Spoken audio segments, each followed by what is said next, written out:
the waiting room is slowing down now to a trickle. Would you like to begin? Sure. All right. Well, folks, I'd like to welcome you to the 38th ROPA conference, virtually again. This is where we are today. And as much as we'd like to be in Orange County, which we're hopefully keeping our fingers crossed for next year. Right, exactly. We are in the doghouse, and we're here on Zoom like we've been a lot over the last 17 months or so. I want to keep you a few little housekeeping things I just want to remind everybody about. Keep yourself muted during roll call time. Unmute yourself a couple names before your orchestra comes up so that you're not struggling with trying to get yourself unmuted before that happens. Mike? Yeah. Can I put you on pause for a second? I think we've reached our maximum number of people who can come in. Do you need to do a setting? I'm getting a text from someone says that we've reached the maximum. Oh, we're seeing it. I thought we had it set up. I can look and see. Well, go ahead and mix a few more housekeeping things and I'll work on that. Okay, well, I guess what I will say is that when we do roll call in a little bit, I think we are up to about 95 orchestras. And so I want this to be as efficient as we possibly can. So when we do roll call, if you have it in speaker view, you'll be able to see who the delegate is that from each orchestra. And so keep yourself on mute. We're going alphabetically. Make sure that you are the person of the delegate of note, or whatever you call it, Amanda has been saying, delegate of on record to respond. And only one person from each orchestra needs to respond. And if you are not a ROPA delegate and you are from just members of other orchestras or local officers, you will be amazed at how far and wide ROPA reaches in this nation. We go all the way up to the Northwest, Southeast, everything, all across the country. It's really cool. But now we're sitting at 95 orchestras. In roll call, we will also have 4 brand new orchestras since last conference. So be aware of that. And that's all I have to say. Anything else? Can I make an announcement real quick, since Mike Sure. looks like he's still computing? We have a virtual hospitality suite for our delegates and alternate delegates that's going to open tonight. I'm going to send you guys a Zoom link as soon as this session ends. If you have any questions, feel free to email me or the chair of our social committee, Corey Tiffin, and we will help get you squared away, but you should expect that email after this session. And I will take note of the alternate delegates to make sure that you guys get invites as well. And this is to replace our normal, hotel room where we have drinks and snacks and just get to hang out with each other and hear how life is going and catch up. So look for that email later today.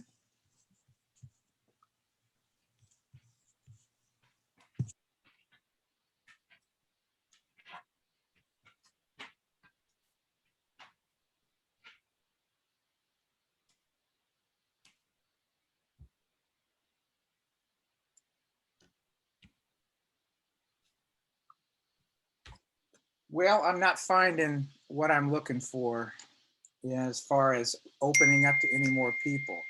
But I think we need to get rolling here. I will take the opportunity later on to see if I can figure out where that switch would be if I need to open any more.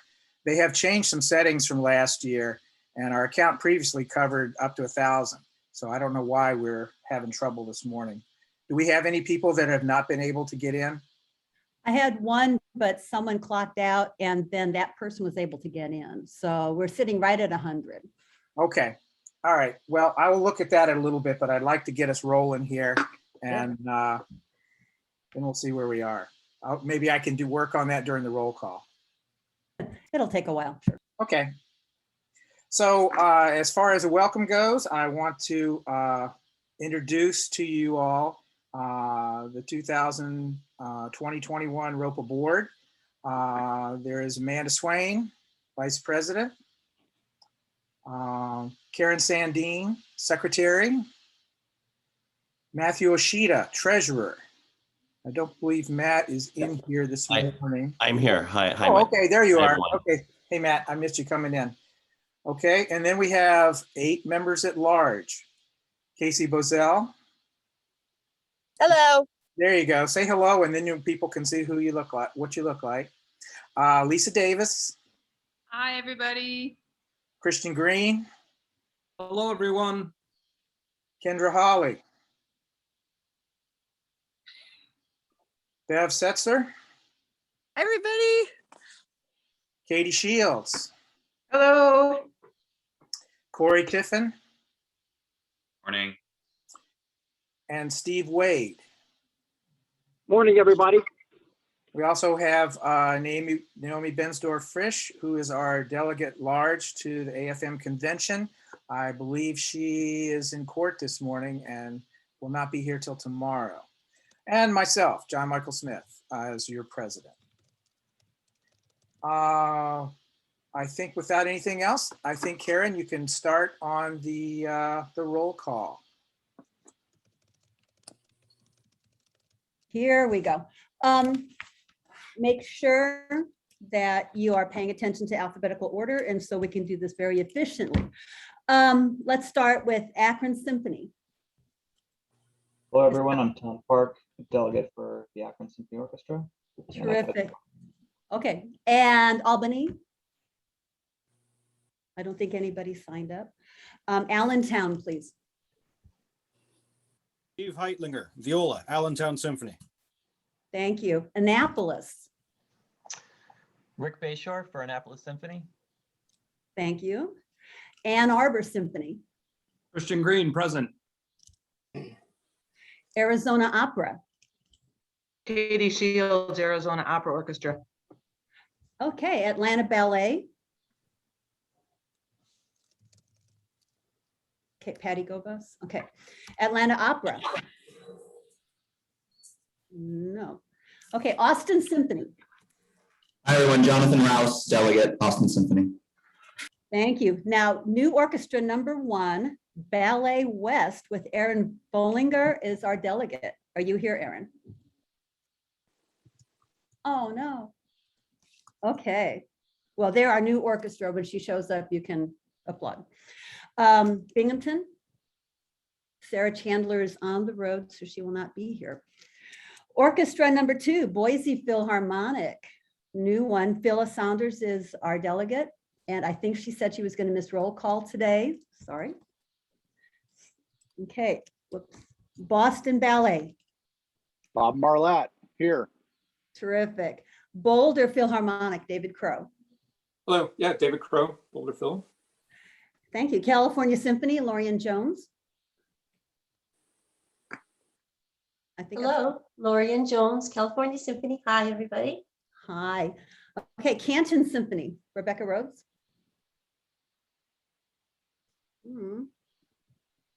Okay, Cape Symphony, Norma Steiner. Hi, Norma Steiner, violin, Cape Symphony. Good morning. Central Morning. Central City Opera, Adam Snyder. Morning, Adam Snyder, Central City Opera. Thank you. Chattanooga Symphony, Emily Boland. I don't think she registered.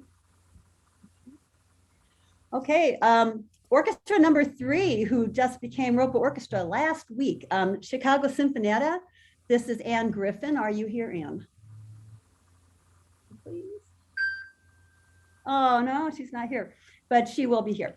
Colorado Springs, Ann Rule. Good morning, everyone. Ann Rule, Colorado Springs Philharmonic. Thank you. Dallas Opera. Grace Wallet is the delegate for Dallas Opera. She's one of the ones trying to get in right now. Okay, great. Dayton Philharmonic, Sherry Curry. Hi, Sheridan Curry, Dayton Philharmonic. Thank you. Delaware Symphony, Julie Bulger. No. Duluth Superior Symphony, I have Steve Hyland down. Are you here, Hi, Steve? Steve Hyland from Duluth Superior Symphony. Hi. Okay, Eastern Connecticut Symphony, Chris Coyle. Someone else waiting to get in. East Texas Symphony, Dwight Anderson. Hi, Dwight Anderson, East Texas Symphony, cello. Thank you. Elgin Symphony, Sharon Jones, we've seen you. Sharon Jones, Elgin Symphony, not a viola, French horn. Hello. Okay, El Paso Symphony. We don't have a delegate there for right now. Erie Philharmonic, Karen Barker. Hi, everybody. Karen Barker, delegate, violin. Okay, Eugene Symphony, Stephen Chong. Stephen Chong, representing Eugene Symphony, quite literally in the house. Thank you. Flint Symphony, Brandon LePage. Yep, Brandon LePage, present here. Thank you. Fort Wayne Philharmonic, Dennis Fick. Here. Okay.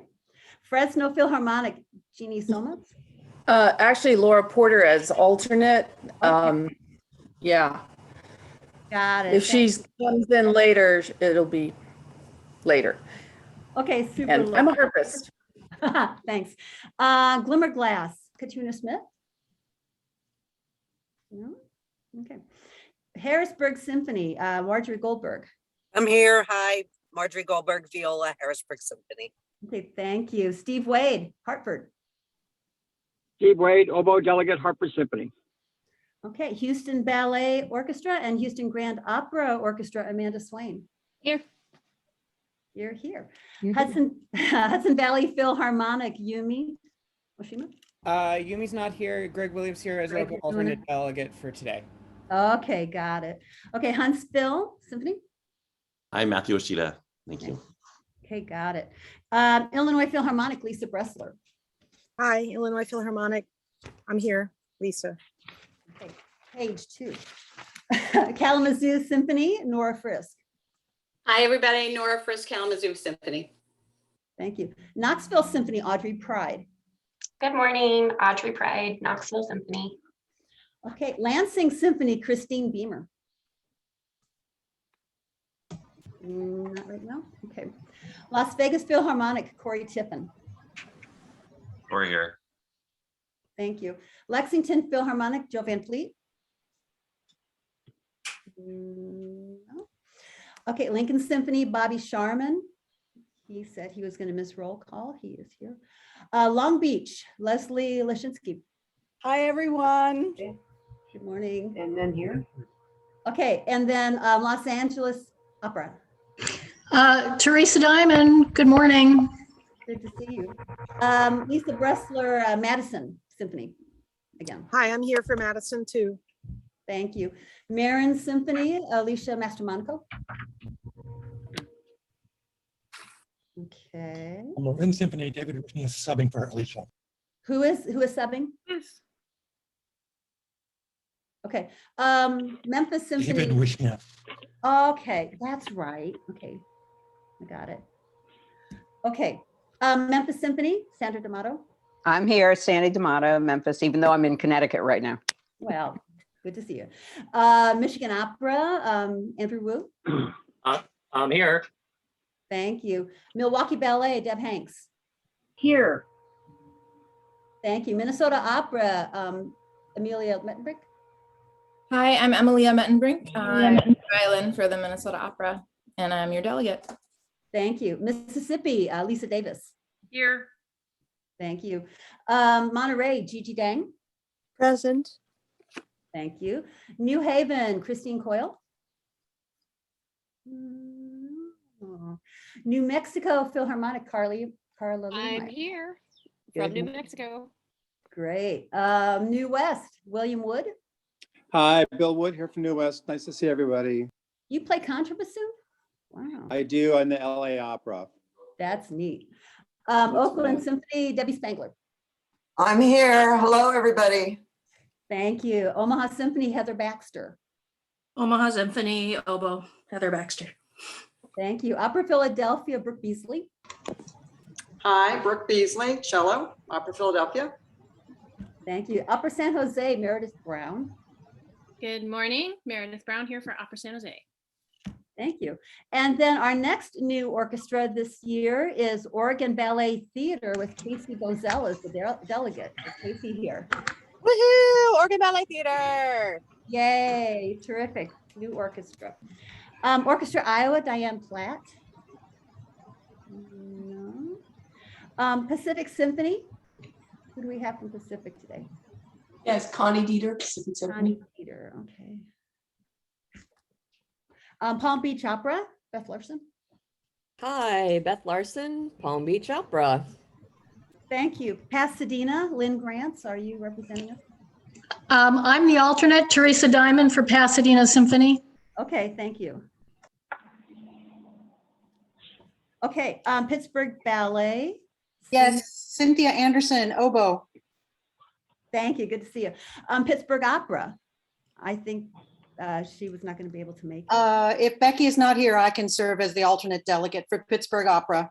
Okay, got it. Thank you. Portland Opera Orchestra, Casey Bozell. Hello. Thank you. Portland Symphony, Russell Wilson.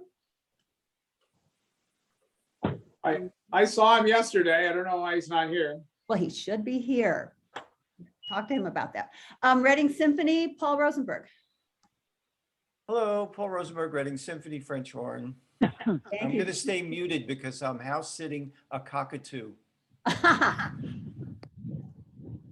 Rhode Island, Elliot Porter. I just saw you. Yes, I'm here, present. Got it. Okay, Richmond Symphony, Andrew Summer. Andrew Summer here. Good morning. Sacramento Symphony and Opera Orchestra, Gail Edwards serving today. Yeah, alternate delegate, Gail Edwards for the Sacramento Philharmonic and Opera. Thank you. Santa Barbara Symphony, Leslie Lashinsky again, please. Hi again, bassoon, contrabassoon. Yay. Santa Rosa Symphony, is Jeanette Eisenberg going to be with us? Santa Rosa, no. Okay. Sarasota, Carmen Bannon. Okay. South Bend Symphony, Anna Main. Hi, Santa. I play French horn in South Bend, and I'm the alternate delegate for this week. Thank you. Southwest Florida, Galen Cup. I play in the Southwest Florida Symphony. I'm not the alternate, but I can stand in for him. You know, I will accept that because you're a member of the orchestra. Okay, so that would be Beth. Okay. Southwest Michigan, James Miller. James Miller representing Southwest Michigan, double bass. Thank you. Spokane Symphony, James Marshall. Hi, James Marshall, Spokane Symphony, violist. Thank you. And last page, Symphony Silicon Valley, Debbie Spangler again. Oh, here. Hi. Symphony Tacoma, Beverly Setzer. Hello, Beverly Setzer here. Thank you. Toledo Symphony, Casey Gzell. Okay. Tri-Cities Opera, Daniel Hain. Here, bassoon, contrabassoon. Yay. Tucson Symphony, I have Leo Moore serving today. Tulsa Opera Orchestra. I heard that he won't be here. Vermont Symphony, Laura Markowitz. No. West Virginia, Karen Barker. I'm here. Thank you. Wichita Symphony, Judy Nayland. Hi, Judy Nayland and Puppy Palm from Wichita Symphony. Oh. And last one, Wisconsin Chamber Orchestra, Brandon LePage. Yep, still here, just in a different state. Okay. Okay, and then I will catch on some of these other people who are probably locked out right now. I'll take care of that later, but thank you everybody for serving as delegate for our conference today and this week. So that's roll call. Thank you. Yep. Like that. Yep. Thanks, everybody. Really appreciate everybody showing up, and those that were the early birds and got here before the 100 time limit, our 100 attendees clicked out. Apparently Zoom has changed some of the formats in the programs and their plans, and we will have to work on this for tomorrow, but it looks like 100 is going to be our max for today. So I think we will continue on and we'll get that taken care of for tomorrow. I'm going to do a little share right now.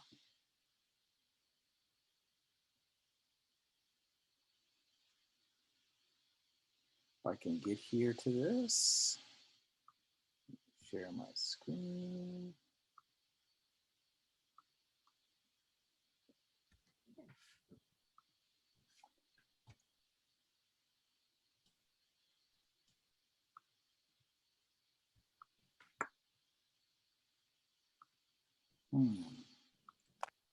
Well, get out of my way there. So you all are seeing there's a photo there of Chris Durham. Is that correct? People see that? Yes. Okay, great. I'd like to welcome you all to the 38th Annual Conference of the Regional Orchestra Players Association. Today, with the very recent addition of the Chicago Sinfonietta, ROPA is made up of 95 member orchestras, which includes nearly 6,000 musicians. I'd like to thank the Executive Board of ROPA, the delegates, orchestra musicians, local officers, AFM staff, and others in attendance at this second virtual conference due to the coronavirus pandemic. ROPA is dedicating this conference to the memory of Christopher Durham, a force in this organization at the negotiation table for the AFM and the founder of ROPA. I know that Chris was very proud of this organization, which has grown greatly from the 13 orchestras who attended that first symposium in September 1984 in Columbus, Ohio. Chris served as a member at large in ROPA from 1985 to 89, and also served on the illustrious Core Orchestra Problems Committee. When Chris passed in August of this past year, 2020, he was chief field negotiator for Symphonic Services Division of the AFM. He first joined the AFM SSD staff in 1989 and then later rejoined in 1995 and was named the SSD director in 2009. His union activism began much earlier, serving as one of the youngest elected AFM officers as vice president of Local 103 in Columbus at age 25, while working as a violinist in the Columbus Symphony from 1979 to 91. Chris has also served as a negotiator with so many ROPA and IXOM orchestras throughout the years. Other ROPA founders who may be attending the conference today, and I know they are, I saw them come in, are Nathan Kahn and Jane Owen, both who are also currently employed by the AFM SSD as negotiators, with Nathan coming out of retirement recently to graciously cover for Chris.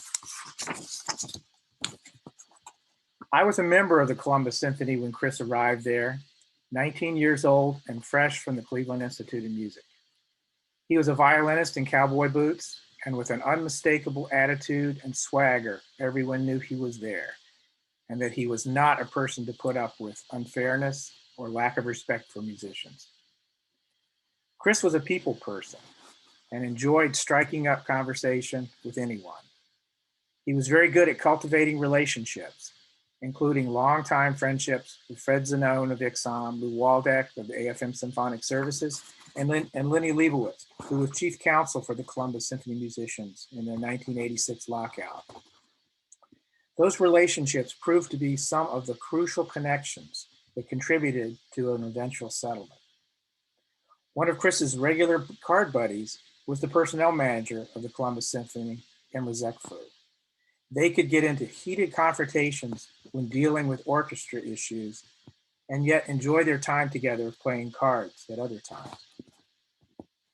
Chris will be greatly missed as a regular presence at ROPA conferences, working with our orchestras and as a resource for so many things in our orchestra management relationships.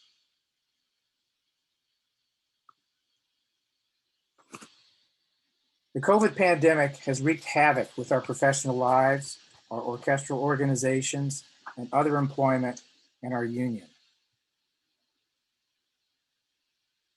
Some have decided to leave our orchestras and the profession to seek other employment, and many of our locals have struggled financially with the lack of employment of our members. This past year, the ROPA Executive Board lowered the membership dues by 1/3 to soften the blow of this tough financial situation. And it may still take a while before we can return to employment levels comparable to where we were in 2019.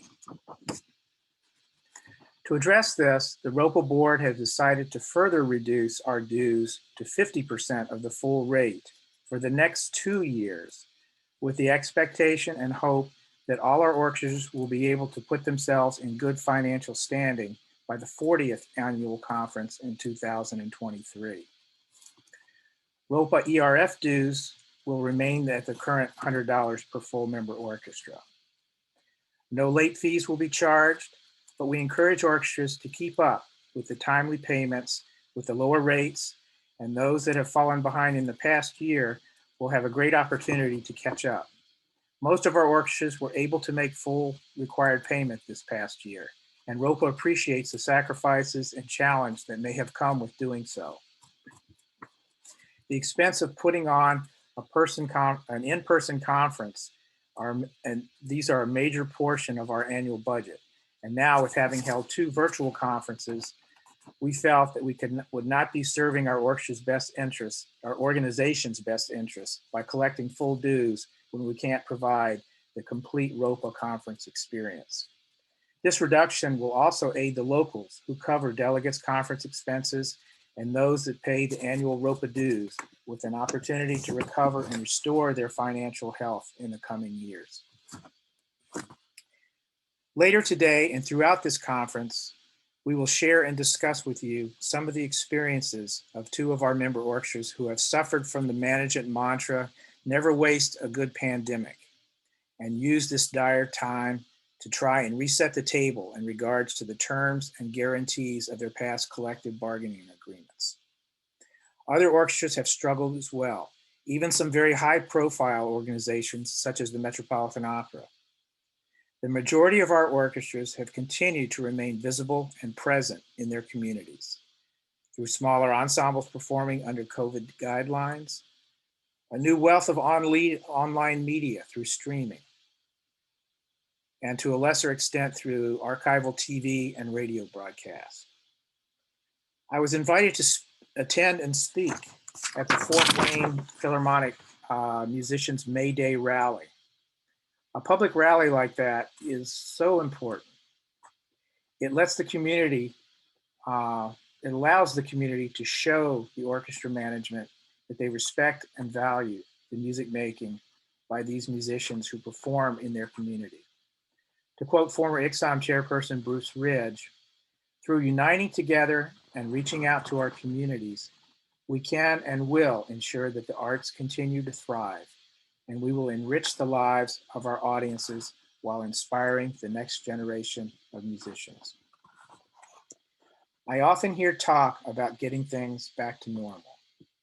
However, in the areas of diversity, equity, and inclusiveness, we have had our eyes opened over the past year to the systemic racism and white supremacy that has been a part of this country since its beginning, and is still with us every day, even with all the events, awareness, and focus that has called it out on an almost daily basis in the media.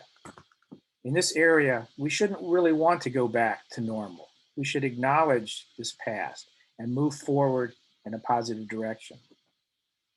The ROPA EDI work group, which was created at last year's annual conference, is looking at ways our ROPA musicians can make a difference in our orchestras, organizations, and communities in moving in the right direction.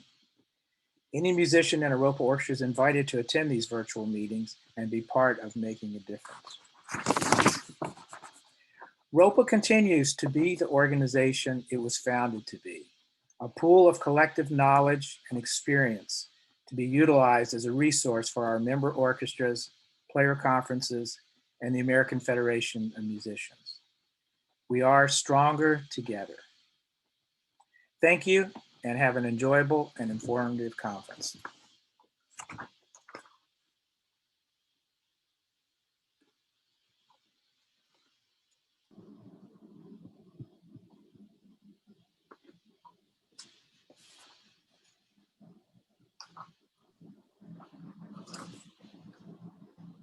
I would now like to introduce Ray Hare, president of the AFM. Since 2010, he was elected to the International Executive Board in 1989 and was formerly president secretary of the Fort Worth Local 72, beginning in 1973. So Ray, welcome to ROPA. Thank you, John Michael. And I have to correct you on that. 1983. was when I began my tenure with Local 72 in Fort Worth, which eventually became Local 72-147 Dallas Fort Worth. But President John Michael Smith, Federation officers and delegates of the Regional Orchestra Players Association, Federation staff, dignitaries, and guests, it is a great honor and privilege to be with you today, courtesy of Zoom teleconference at this annual meeting of the Regional Orchestra Players Association, dedicated to the memory of one of the great champions of our cause, who dedicated his entire life to the welfare and the interests of professional musicians, Mr. Chris Durham. I'm coming to you from Federation headquarters today, and here we are 2 years after we last gathered in Boston, Massachusetts, and a year and 4 months after live entertainment was brought to a screeching halt due to this COVID pandemic shutdown. Despite all the stress and the strain of unprecedented job loss and COVID-related uncertainty, we found creative ways to work together, stay in touch with our audiences, to keep our relationships intact with our members and many of our employers so that we could ride this pandemic out and emerge stronger, because as your president, John Michael, said, we are stronger together. We're still at the mercy of this pandemic and the safety regimen of social distancing, at least indoors in many locations and venues. This is undoubtedly the most critical period in the modern history of the American Federation of Musicians. And I want to begin today by paying tribute to the members of the International Executive Board who will be Zooming with you this week. Secretary Jay Blumenthal will be here. Vice President Bruce Fife, I see him in the grid here from Portland. Tina Morrison, I'm sure, will be here from Spokane, as well as Ed Malaga from Local 161-710, Washington, D.C. And I also want to pay tribute to the members of our incredible staff, including Symphonic Services Division Director and Special Counsel, Rochelle Skolnick, Symphonic Electronic Media Director, Debbie Newmark, Field Negotiator, Organizer, and Educator, Todd Jellin, Field Negotiator, Jane Owen, and Field Negotiator, Nathan Kahn, as well as Political Legislative Diversity Director, Alfonso Pollard. You know, I can't, you know, I've got to stop and just say, being able to say Jane Owen and Nathan Kahn attending a meeting together again certainly warms my heart, because I feel like I grew up with them in this, particularly Jane Owen from Fort Worth.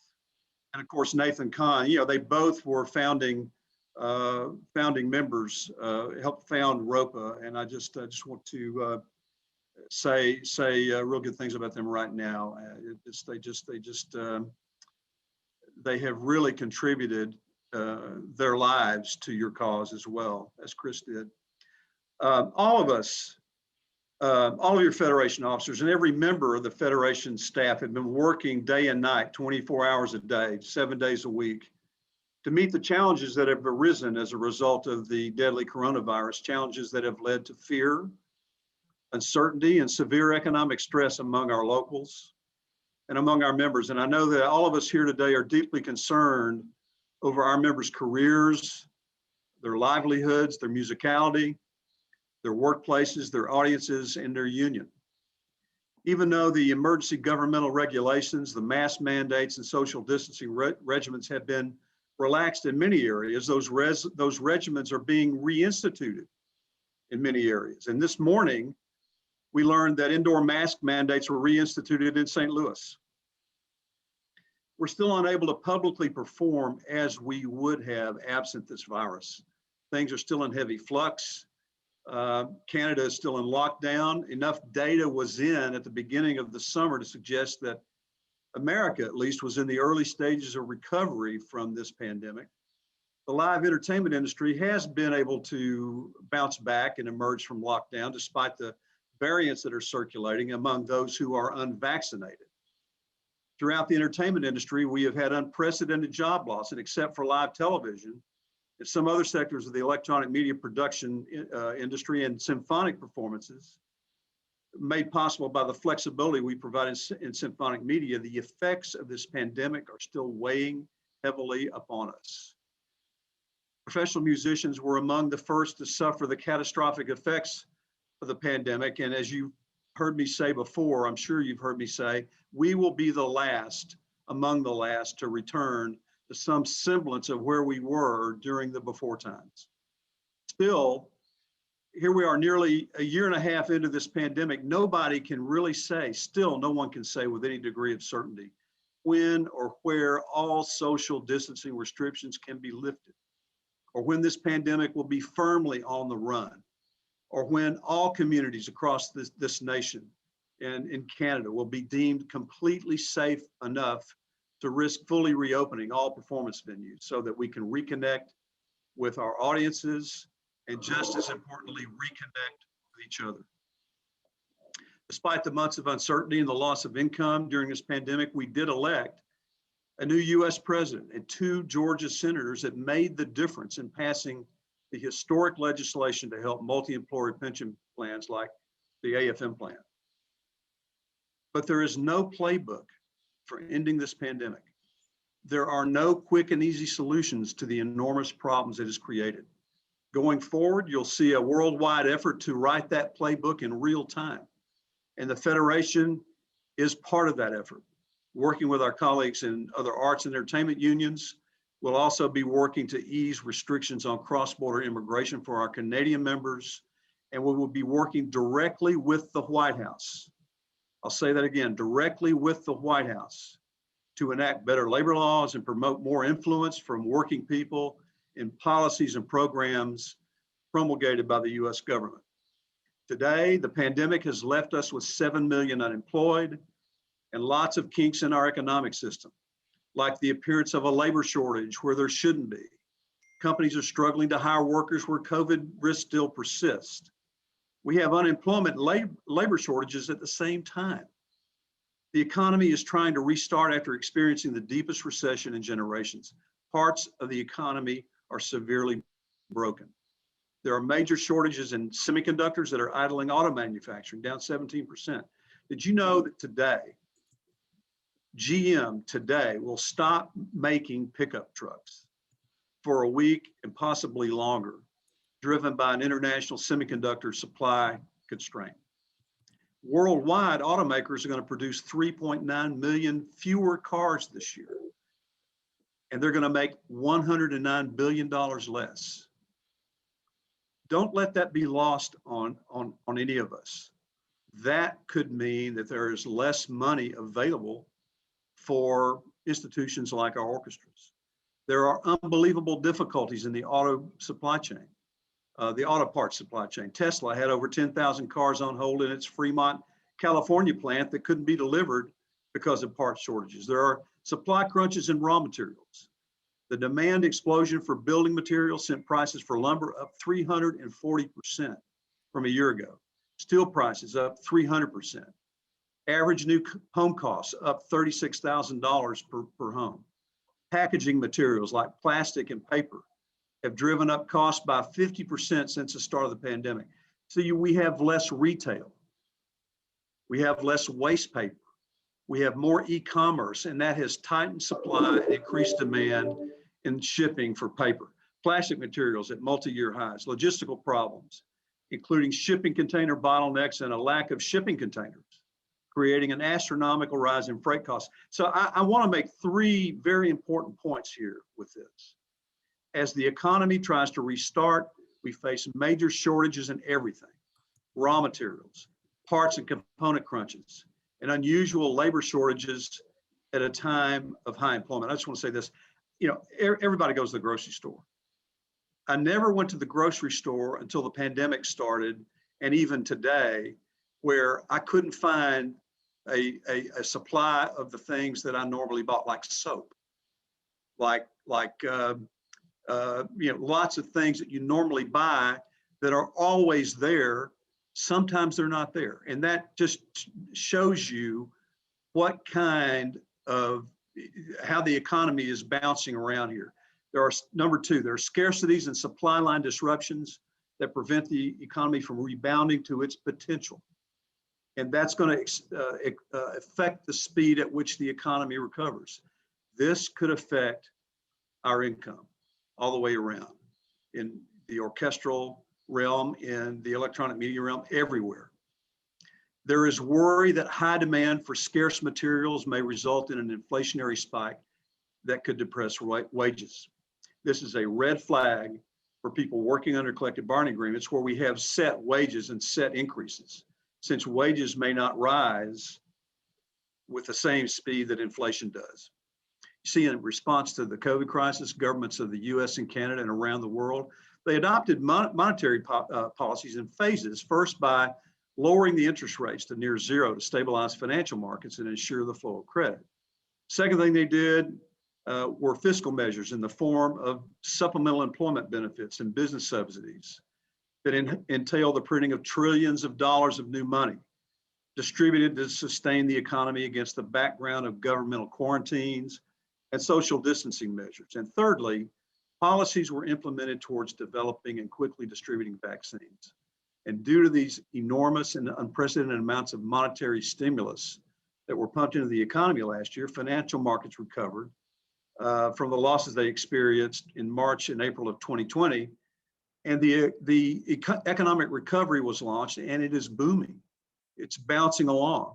It's struggling to gain an equilibrium. And some people refer to it as sort of a yo-yo effect. And with the acceleration of vaccine development and distribution, a way out of this health crisis was looking more and more visible, even with the COVID variants that are circulating. The risk level has come down for those who are vaccinated and gone up for those who are unvaccinated. Many folks are looking to get back out this summer and fall and get back out there and kick it out. And there is a huge supply of stimulus money to help light that fire. It looks like the public is evolving back to a degree of openness, but there's conflict in all that because we have lots of folks whose behavior hasn't shifted, or it's shifted and it's shifted, and then getting hit with the COVID variants and all of the other downside that is happening right now. We're making progress, but there's still a lot of confusion. You can see and you can feel the vibe that we are not out of this yet.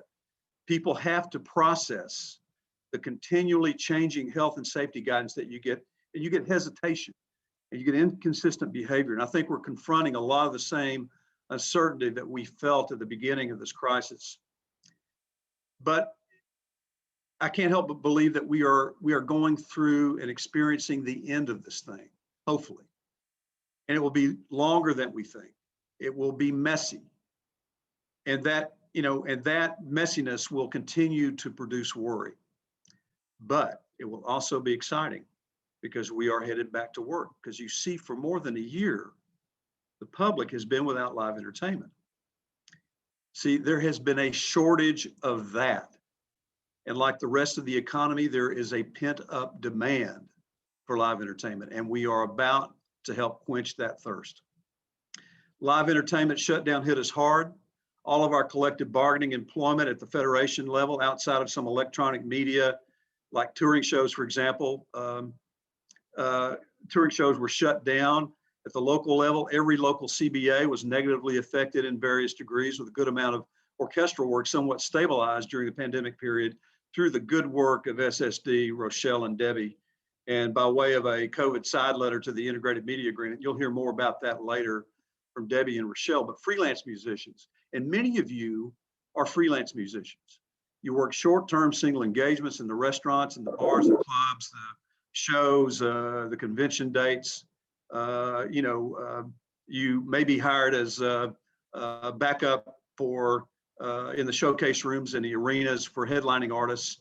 All of our freelance musicians, pit musicians and touring musicals, everyone became 100% unemployed at the beginning of this pandemic. But today, though the wheels are now in motion for the reopening of the live entertainment industry on the road, and a midsummer return for concerts and festivals for the Broadway, also for the Broadway touring productions covered by the Federation's Pamphlet B and short engagement tour agreements. And that is a welcome development for musicians who travel with the tours, and also for local musicians. Some of you may be local musicians who augment the productions, those Broadway touring productions, in certain locations where the shows are booked. And I'm happy to announce today, and this is the first time I've been able to say this, but I'm happy to announce I talked to Tony D'Amico, the head of the Theater Musicians Association this morning.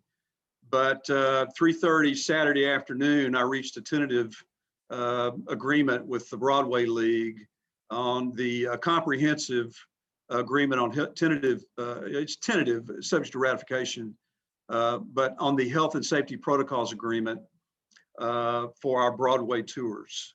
That's going to facilitate our members' safe return to the theater orchestra pits, and also returning to the orchestra pits under the economic terms and working conditions that existed at the moment of the pandemic shutdown. So we have a year in front of us with safety protocols subject to ratification, and also with an extended pamphlet B agreement with no concessions, none at all in our work rules. And I think that is a significant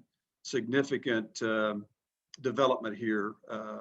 Happened Saturday afternoon. Last year, during the week of March 15, 2020, a total of 23 AFM covered touring productions were suspended, shut down as a result of the coronavirus. And we negotiated a shutdown agreement with the Broadway League that provided the necessary expenses for musicians to return home. But we now are back out there. August the 4th, the 3rd of the 4th, Wicked will come back to life at the State Fair Music Hall in Dallas for a 5-week run.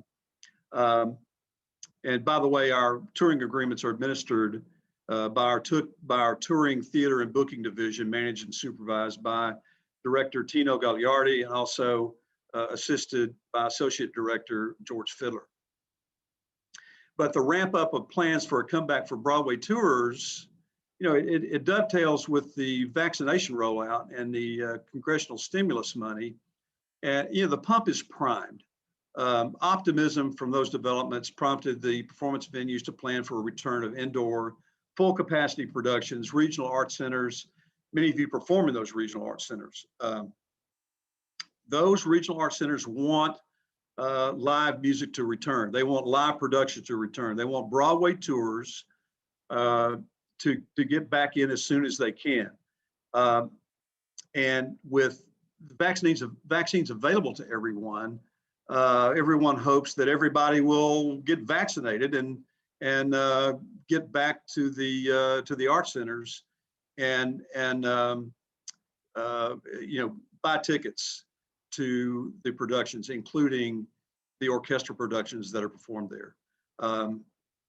There is more optimism, you know, on the return to live production, because reportedly a large percentage of ticket holders pre-pandemic that held tickets to shows in the theaters did not request a refund on tickets to cancel performances.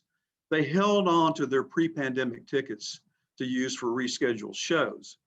Venues and presenters see the retention and the volume of retention of pre-sold tickets as a sign that substantial consumer demand exists for the return of live productions. So I can't say enough good things about what's happening to get the shows back on the road.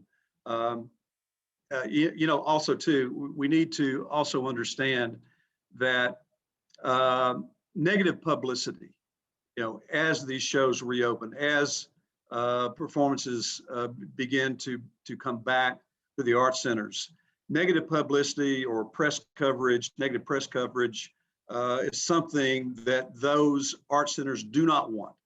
They do not want anything that would interfere with any kind of clean return to the venues. And that's why this variant, Delta variant, and all the other variants and the unvaccinated issues are creating financial risk during our comeback to live performances.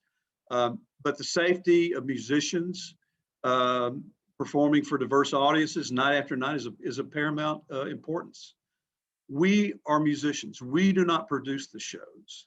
We do not operate the venues, and we will not assume the producer's risk. But as we all struggle to emerge from the from what has happened during the pandemic and return to some sense of normalcy and security in our artistic life and in our livelihood, we all realize that the day of absolute certainty may never arrive. Of course, streaming has become a way to continue to connect with fans, and many popular groups with local and regional national followings have found ways to go direct to audiences by stream performances.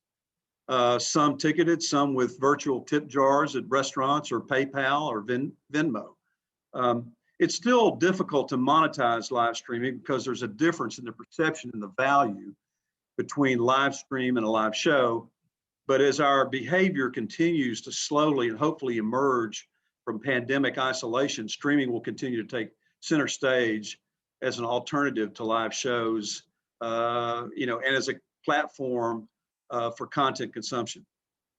And streaming is a good segue to talk about what we've been doing in streaming. Our sound recording labor agreement, pumped a lot of money into MPTF this past year. And we had engagements that were canceled because of COVID. And my hats off to MPTF trustee Dan Beck, who who took advantage of streaming and relaxed the co-sponsored co-funding requirements to be able to provide for 100% funding, and that is going away at the end of this month. So at the end of next week, that 100% co-funding will go away.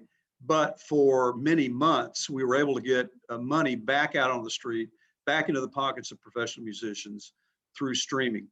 And that publicity value and the demand and the employment generated by those MPTF programs was very, very productive. It also caused us to reevaluate and streamline the paperwork associated with not only the trust fund performances, but we also drafted new streaming addendums for use with the AFM's local and traveling freelance engagement contract forms, and for local orchestral CBAs where the employer is not eligible to become signatory to the integrated media agreement.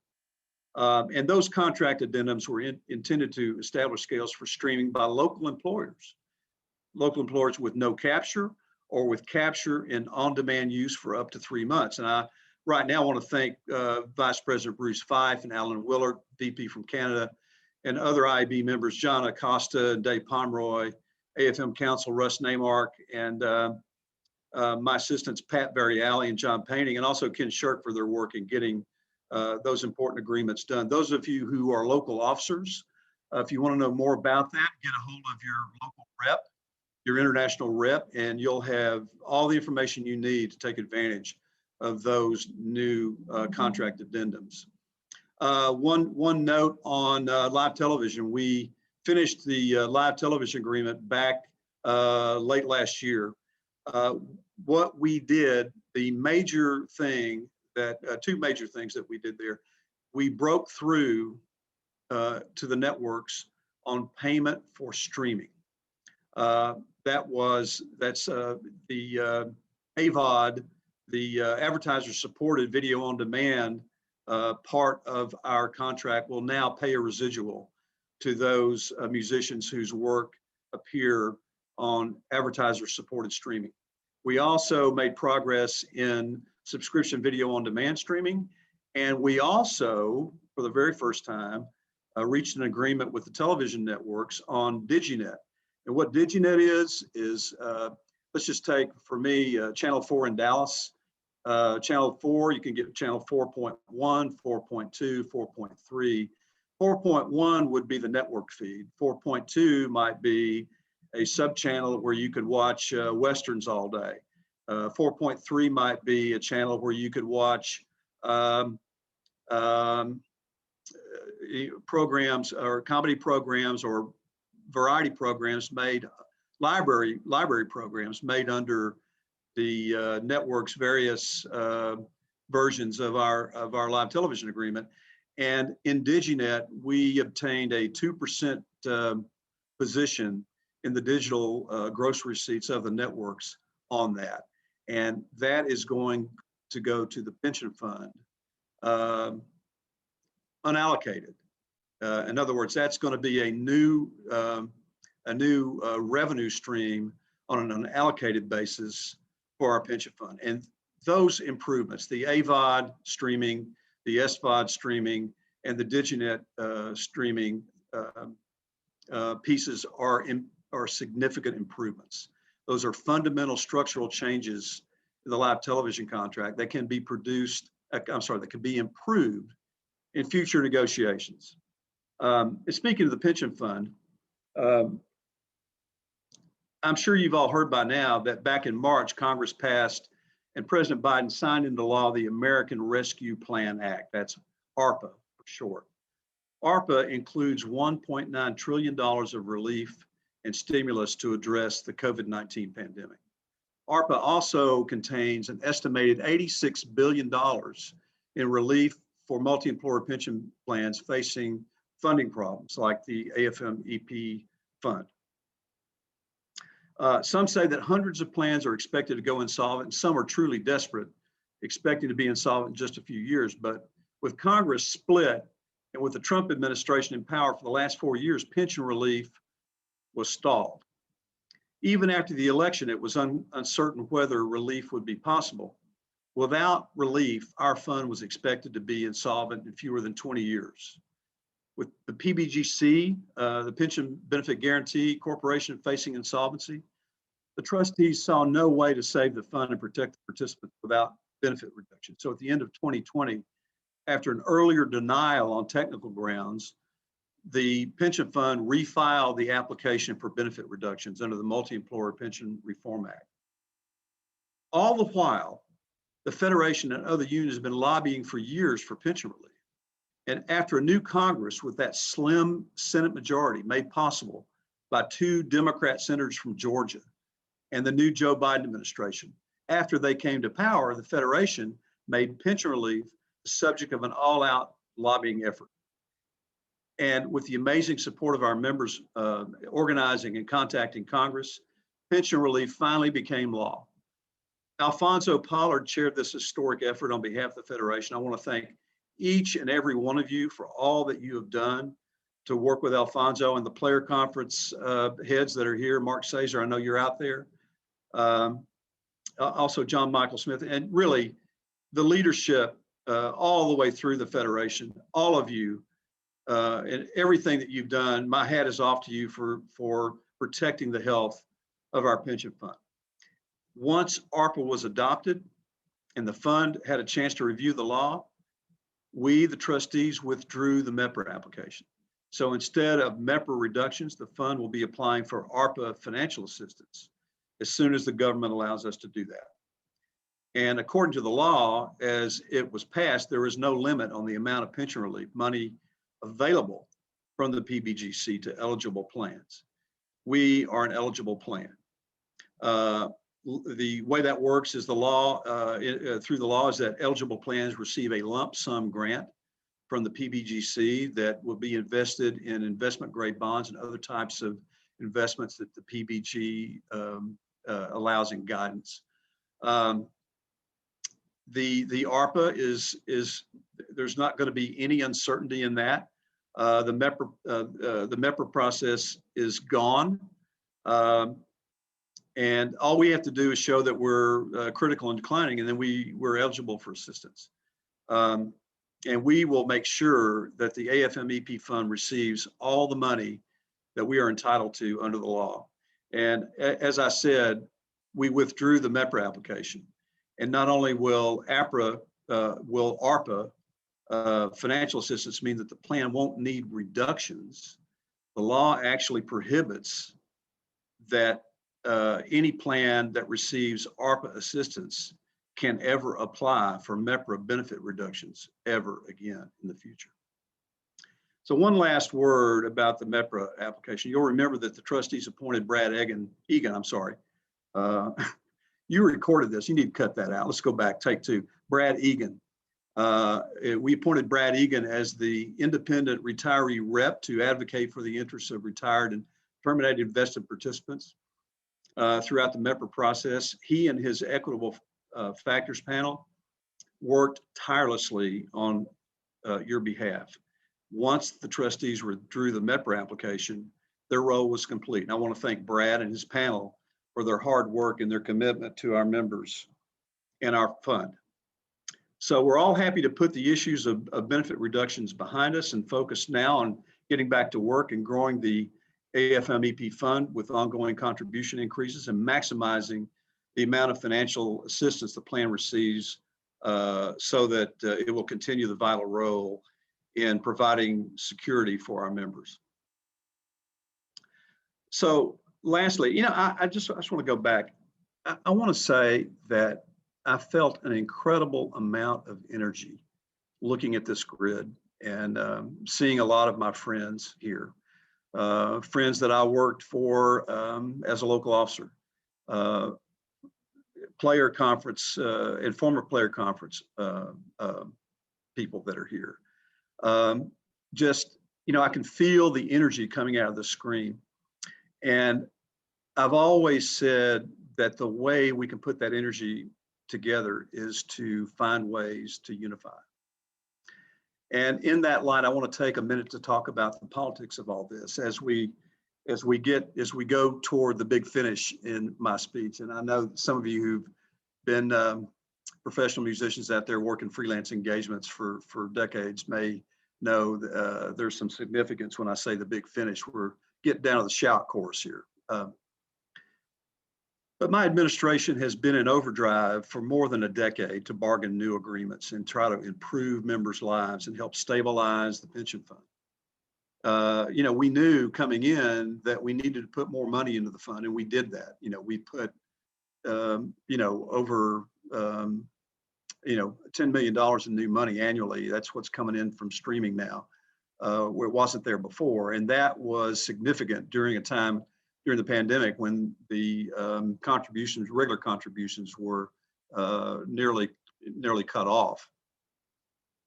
And so, now we have the record labels and we have the film musicians, Mark Sazer and his colleagues who were so generous in helping the pension fund. And then now we have the TV networks, and we kept the wolf from the door for at least 2 years when we were on the cusp. And, we didn't file for benefit reductions, but ever since we notified the participants of the problems with the fund, the trustees in the fund, they were under attack. They came under attack, and your elected officials who are trustees were attacked, and pension issues were weaponized. And you've heard me say for years that the only reason for unions to exist is to improve the lives of our members. And you do that primarily by organizing and bargaining. And it was through organizing and bargaining that we were able to generate new income to the pension fund. It takes solidarity and unity in our workplaces and throughout the union to organize and bargain progressive agreements. It never happens when our own members or our own elected officials fan the flames of disunity or division or divisiveness, particularly given the AFM's culture of divisiveness. And many of you are new to the AFM, and you may not see that as clearly as some of us who have been in the leadership positions in the AFM for years and years. But we achieved pension relief, and your pension is safe, and you can go to sleep at night knowing that your pension is going to continue to be paid without reduction. And we achieved this relief through the Congress. It was due to the efforts of the entire labor movement to push legislation to help struggling multi-employer plans. And because we elected a new president, and because we had a Congress that would support that legislation, it wasn't because of the lawsuits and the other smears against the trustees or any other alter ego to stop benefit reductions. The disunity in those efforts was to play retirees against active working participants for political purposes. And see, before we got this relief, if we had to try to get benefit reductions in place like we were trying to, retirees would keep their benefits until the fund bellied up 18 years down the road, while active participants who are still working, like you and I are today, we would have lost everything. And so, again, I just want to say that my hat is off to all of you for helping get pension relief enacted, and particularly Alfonso Pollard and his team of activists. He was the commanding general of that effort. He and his activists, they stayed focused. Alfonso had his nose under every tent at every turn. When that was going down, I bet I talked to him 5 times a day to find out where it was then. What was the parliamentarian saying? Who, which switch was being pulled? It was all happening minute by minute.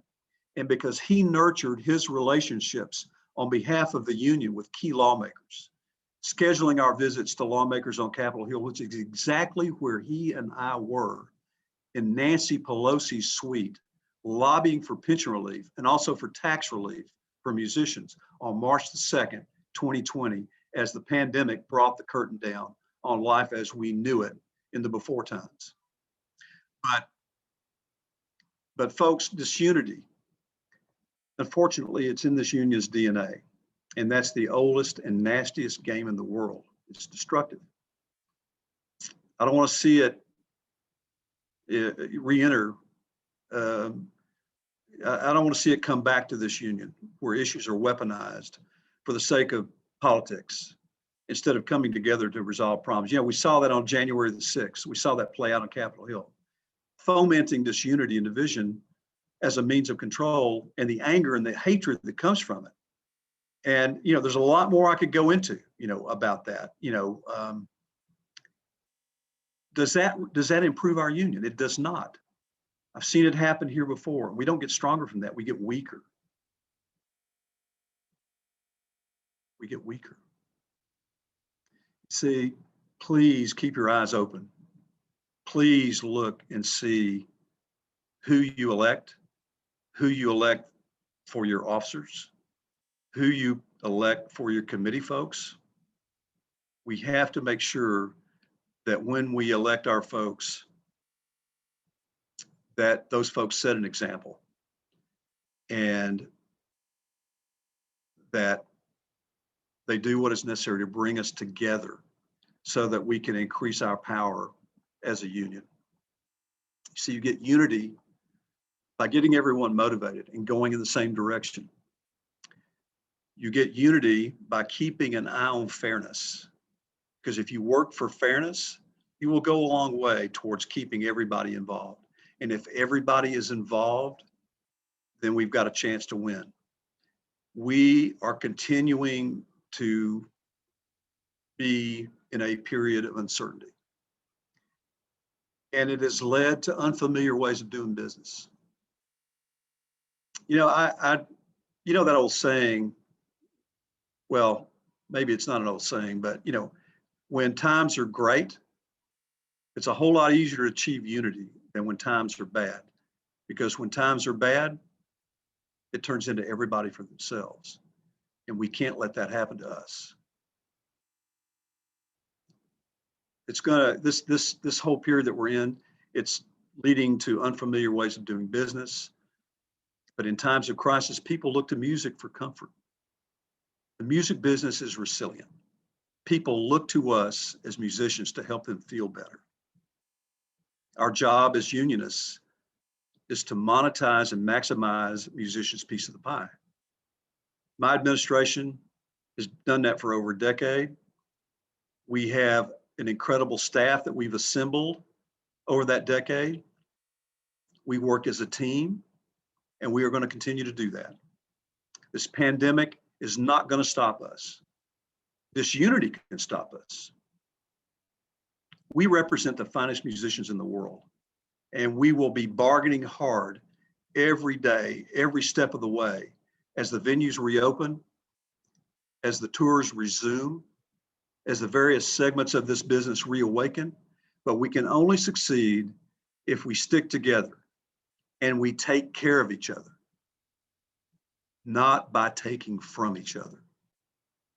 Because as John Michael Smith said, we are stronger together. Unity is our purpose for the Federation, for our locals, and for our members. Thanks, everybody. God bless all of you. God bless the American Federation of Musicians of the United States and Canada. And I wish you the absolute best for a beautiful, productive, and successful ROPA conference. Thank you.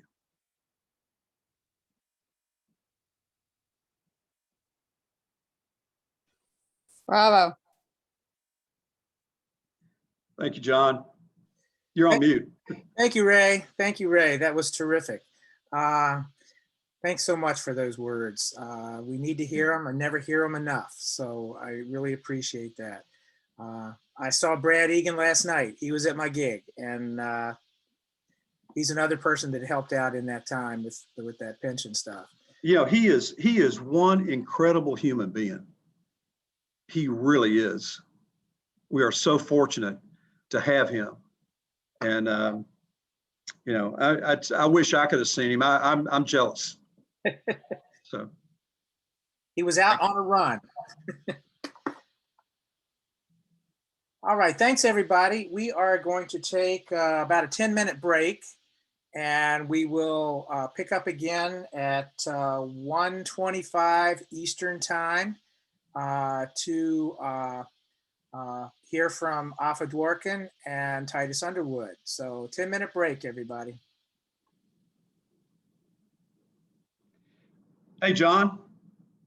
Yes. Is what time does Green Acres come on? You got me. You know, I mean, I heard the theme song last night. I think it was on CNN. I want to get residuals on that for those folks. Probably on Me TV.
Well, I'm calling everybody back. Please return to your little window.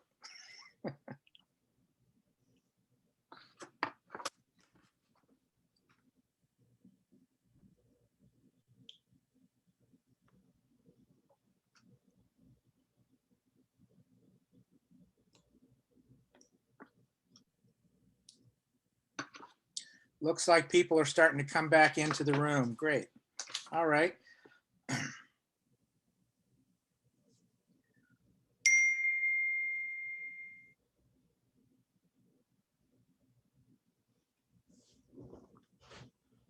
Now I want to check in real quick.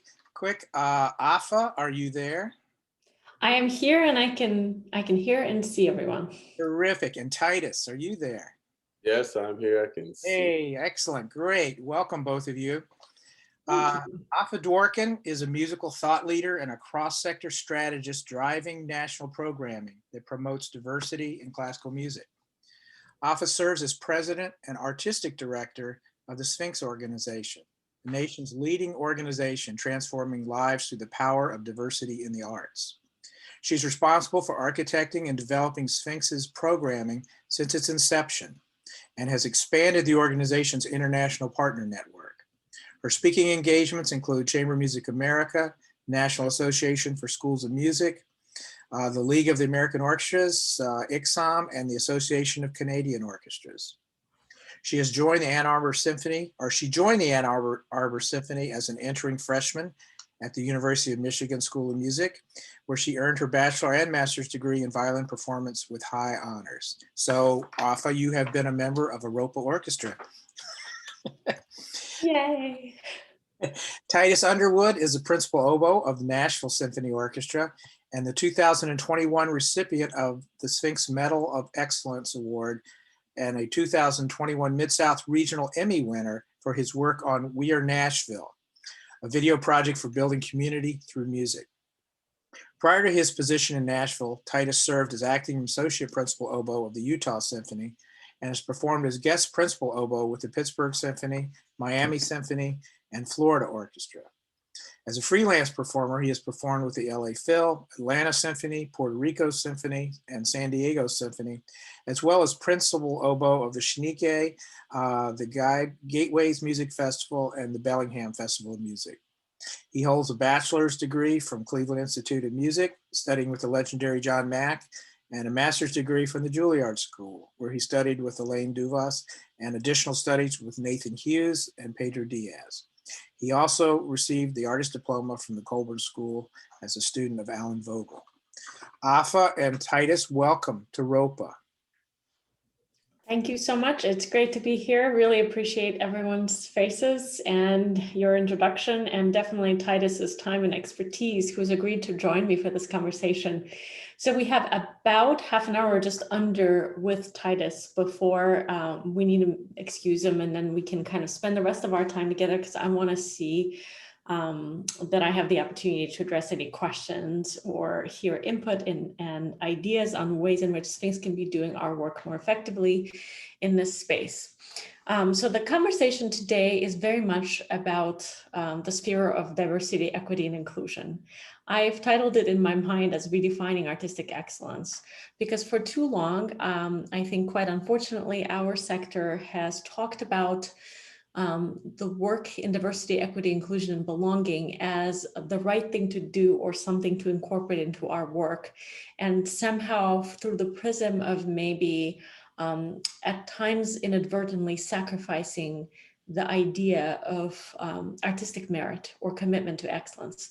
So in my mind, I hope that we might flip that model or idea or supposition upside down and say that in order for us to achieve artistic excellence, it is absolutely necessary and incumbent upon us to talk about actually diversifying our canon and diversifying our stages and our boardrooms as well.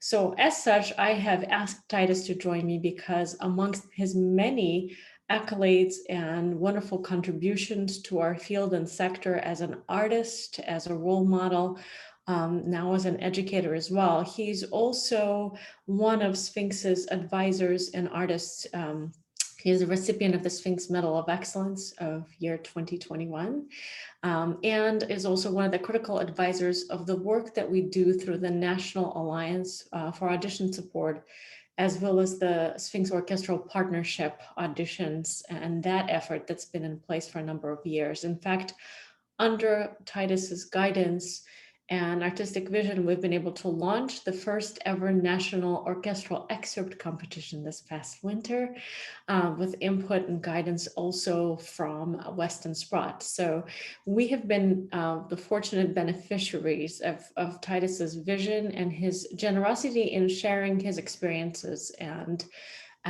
his advice on how best to do this work authentically and meaningfully. So today I hoped that he might shed light upon some of the critical areas of this work. And then when Titus leaves us, we can kind of digest that work and talk a little more about the systemic change that we've been trying to effect. So Titus, welcome again. Thanks for joining.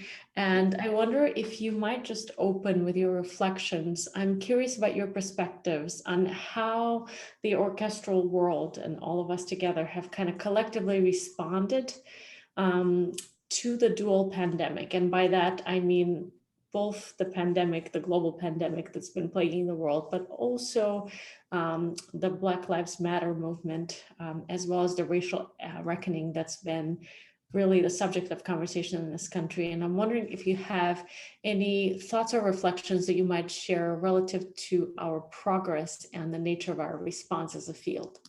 Absolutely. Thank you so much, Alpha, for having me. Thank you so much, ROPA, for having me as well. And it's always a pleasure to work with Alpha. It's been amazing over this course of years, and we've been building together and making strides in the industry to hope for a better future for us artistically. I like to frame things, and how I frame it is we've had two things that's happened throughout the pandemic. We've had orchestras coming back, doors are opening. My symphony just, things are coming together and ratifying. And I tell us we have to think of it in two ways. We have a pandemic or post-pandemic or during pandemic process, and we have post-protest as well that should be equally looked at under the microscope with the same amount of detail. If you're distancing people on stage, if you're having concerts with no intermission, you're looking at people who are vaccinated, you're looking at safety protocols, that level of detail ensures all of our safety when we go back into the hall to make sure that we can play together without, this thing spreading like it did previously. The other part of this is when it comes to racial equity, we must look at it with that same type of microscope when it comes down to really, really changing things. I say we can have conversations, but we must move conversations into CBAs. Let's move conversations into contractual work. We must really put our money where our mouth is and say, we're going to do this work and we're going to put it on paper, because that holds us accountable to the things that we do. And I think that we have been responding well, and it depends on places, different places respond differently. Some people are taking the ball and really running with it, and some are still really thinking and having questions about it, which is welcome. That's why we're here to answer those questions for things that people may be, oh, what about this? Or what about that? How can we change this? But I always ask a very fundamental question when it comes to our outlook on diversity, equity, and inclusion is, what does an American orchestra look like? And I ask people that question, and to this response that's happened here, what is our response to this? And I usually say, are we an American orchestra? Are we a European approximate? Like, which one is it?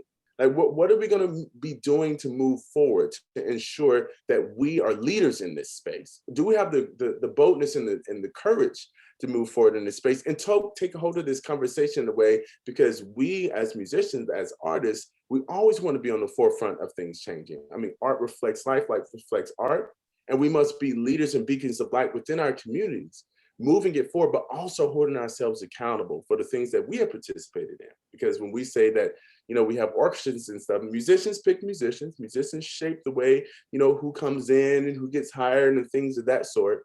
So how are we reflecting in ways to ensure that we move the art form forward? And I think many organizations have been moving forward. I absolutely love being a part of Sphinx and what we're doing out there. And many, many orchestras have been taking a part of what we put out as the audition guidelines and moving things forward. We're just pushing things along, and many people have been very receptive, but we still have lots of work to do.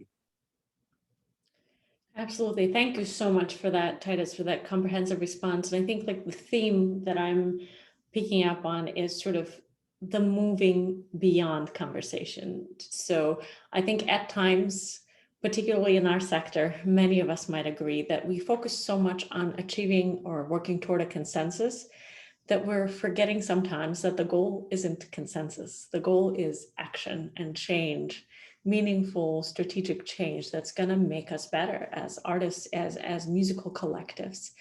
So kind of more on that theme, I wondered if you might talk a little from the standpoint of kind of multi-granular musician who's playing in an orchestra at the same time advising and developing the next generation of artists and leaders.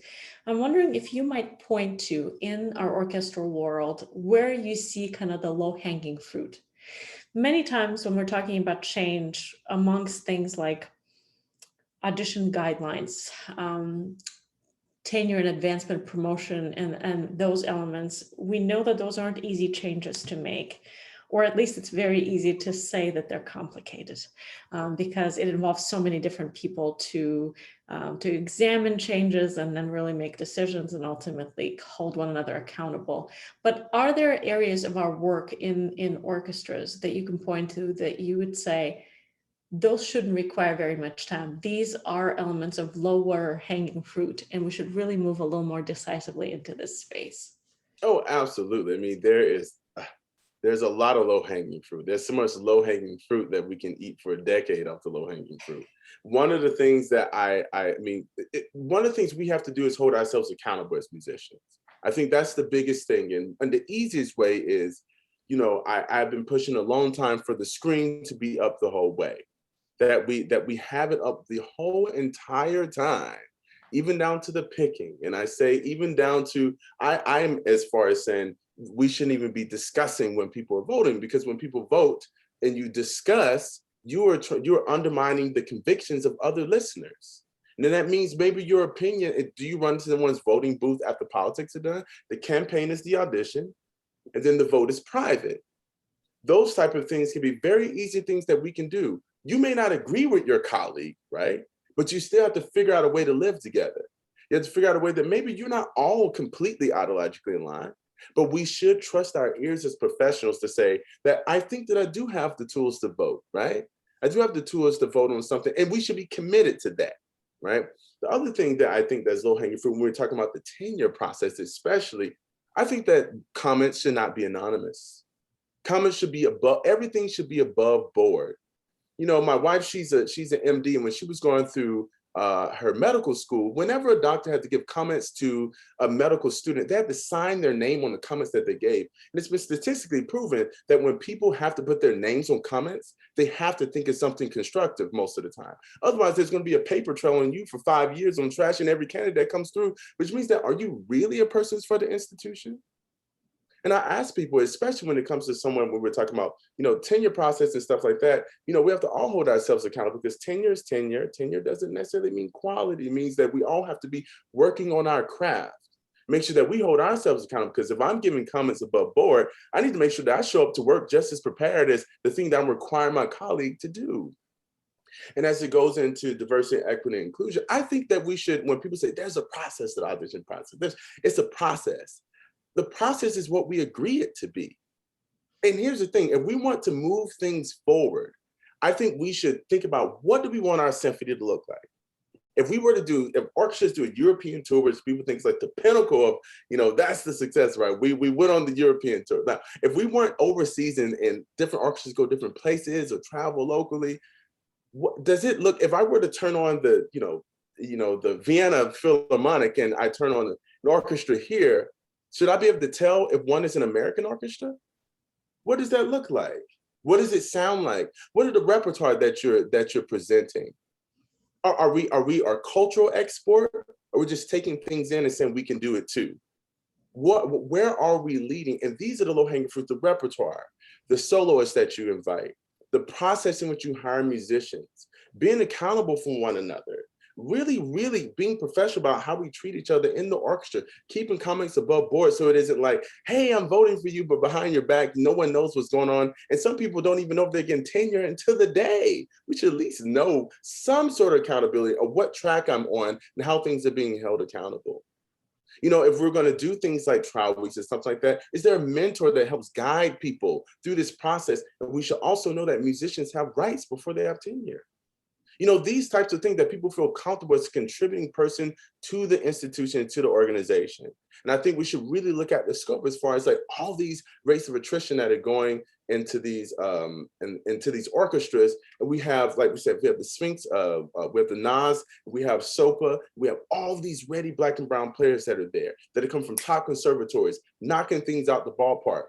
And if we look at the audition process, we say there's a process. And I know in many different orchestras, there have been people who have been placed and people have looked at the process. And that's why I asked, what do you want your orchestra to look like? And what steps are you going to make to ensure that your orchestra looks different? When you have ready candidates right now, ready to go, the process is what you deem it to be. And when you're a leader in that space and you hold yourself accountable to that space, not only does it make your orchestra look more like it's supposed to look like the demographic, but the artistic excellence rises because you have many different cultures and perspectives contributing to the overall art form of what we're trying to do in our community. So these are the low-hanging fruit things that I think we can move forward with right now. Absolutely. That's certainly great. And of course, part of what Titus is referencing is these national guidelines that are essentially recommended best practices that have been developed by a group of professionals all across the country, representing a variety of different orchestras and under the advisement and guidance of musicians and artist leaders like Titus himself, where these are specific concrete recommendations, most of which apply to orchestras of any size. And essentially, it's a manner in which we codify our commitment to DEI in a way that goes well beyond a statement of solidarity or a verbal expression of commitment to this work and verbal agreement.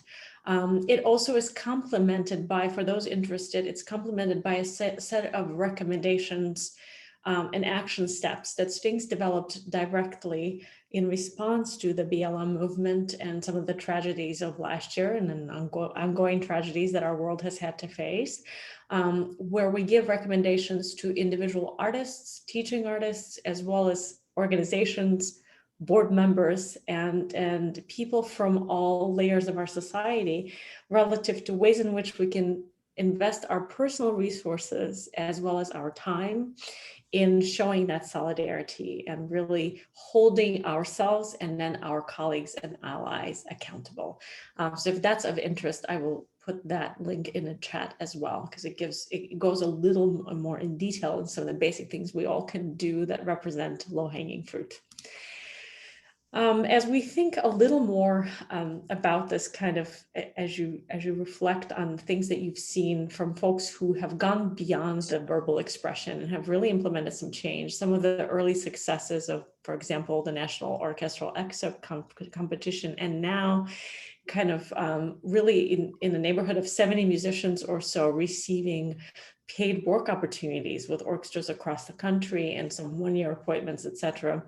What would you say excites you the most about the possibility of where orchestras can be, say, if we are here a year from now during the annual ROPA convening and we're reflecting on our progress? What is most exciting to you right now? I think the most exciting thing that's going on is that we're realizing that we cannot survive if we don't change. And not only can we not survive, if we change, we thrive. And you cannot survive as any institution being copycat. There has to be something unique while your audience comes there. There has to be something unique that you offer. There has to be something that connects with your community, your demographic that's there. And the orchestra belongs to the place that you're in. You should be reflecting that and honoring that, because we're in, I mean, in a lot of ways, we're in something that we all dream to do. It's like a real passion thing that we do, that we, of course, we fight for rights to be paid and all these things that we go through rough negotiations sometimes. But at the same time, we have to keep in mind that we're, first of all, servants.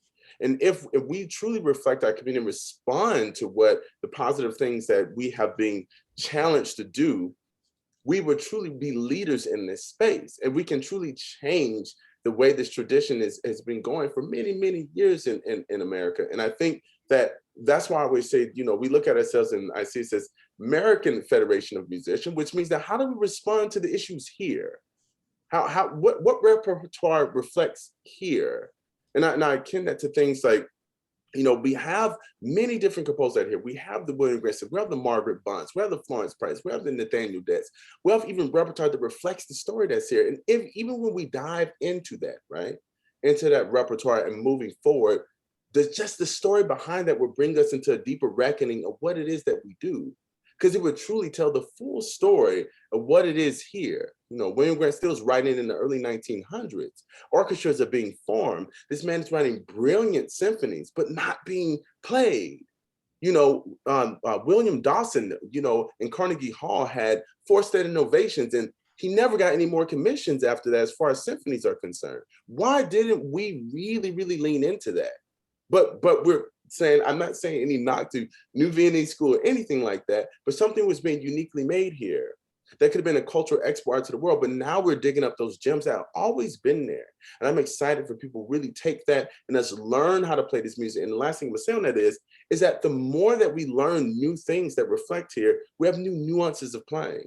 We have new interpretations. When I approach Debussy, I've learned and I've grown artistically about how his articulation, how his dynamics are interpreted, or Bach or anything like that. We're actually growing new tools of expression. So I really want us to be leaders in this space. I want us to really, really lean into the repertoire, into the soloists that are there that know this space, and that we learn and we grow as institutions, because that is the most exciting thing for me, is that we positively respond and truly serve our community so that we not just survive, but we thrive. Absolutely. Thank you for that. That's brilliant. I love to hear the optimism and the enthusiasm. I do think we have to capitalize on that. So I absolutely agree with you. At the same time, I know that many in the Sphinx family are pushing for this change now, and have been for the past, quarter of a century. At least that's how long I've been around doing this work. But there's also a sense of both urgency and concern that this energy behind the prioritization of DEI work and that readiness to synonymize diversity with excellence might fade, or at least falter in some fashion, because things are cyclical. And, we've certainly taken centuries to really even get to where we are. So in my mind, I very much resonate with that, because I think I don't want to lose or miss this opportunity to capitalize on the momentum, because I think it'll be really hard to regain this progress. Sphinx started back in the late 90s with a singular orchestral partner. In fact, a ROPA orchestra. Ann Arbor Symphony was our very first and only orchestral partner, joined shortly by the National Symphony. Today, instead of those 2, we have 104. Could we call that progress in the last 25 years? Decidedly. Is it enough? Absolutely not. And I guess I'm wondering, how do we ensure that this is not only capitalized upon, but that we really, really push through and recognize that this is some progress, but it's not nearly enough? Who's really ultimately responsible for that kind of accountability in your mind? Oh, this is a great lead up.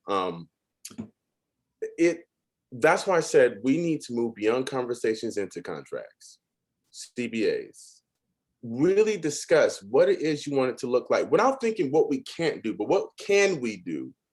What can we do? And then, like I said, the process is what we decided to be. I think we need to find ways to really, really reach across the aisle, working with both unions and management to figure out what is the best solution. Because at the end of the day, we do have to work with one another. That has to happen. Not just on the management side, but musicians, how are we holding ourselves accountable? And I always say this, like, we are the ones who choose people who are in orchestras.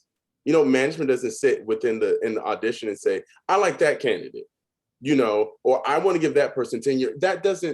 We're the ones that are deciding for that. Are we bold enough to really be accountable and keep things above board? Just like when an audition is behind a screen, I want to see the person just as bad as anyone else does, right? I have that curiosity to say, who's doing that? But at the same time, I say, okay, for the greater good, it is better that we really, really trust our ears and trust our vote.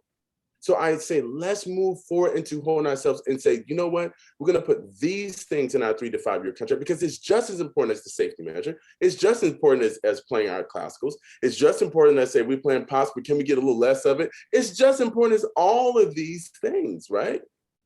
I overheard was talking about things about, you know, how we've been surviving and working out things and pensions of that sort. We need to put this also at the top of what our priorities are, because that really shows where your institution is. And that also shows your community that you're listening.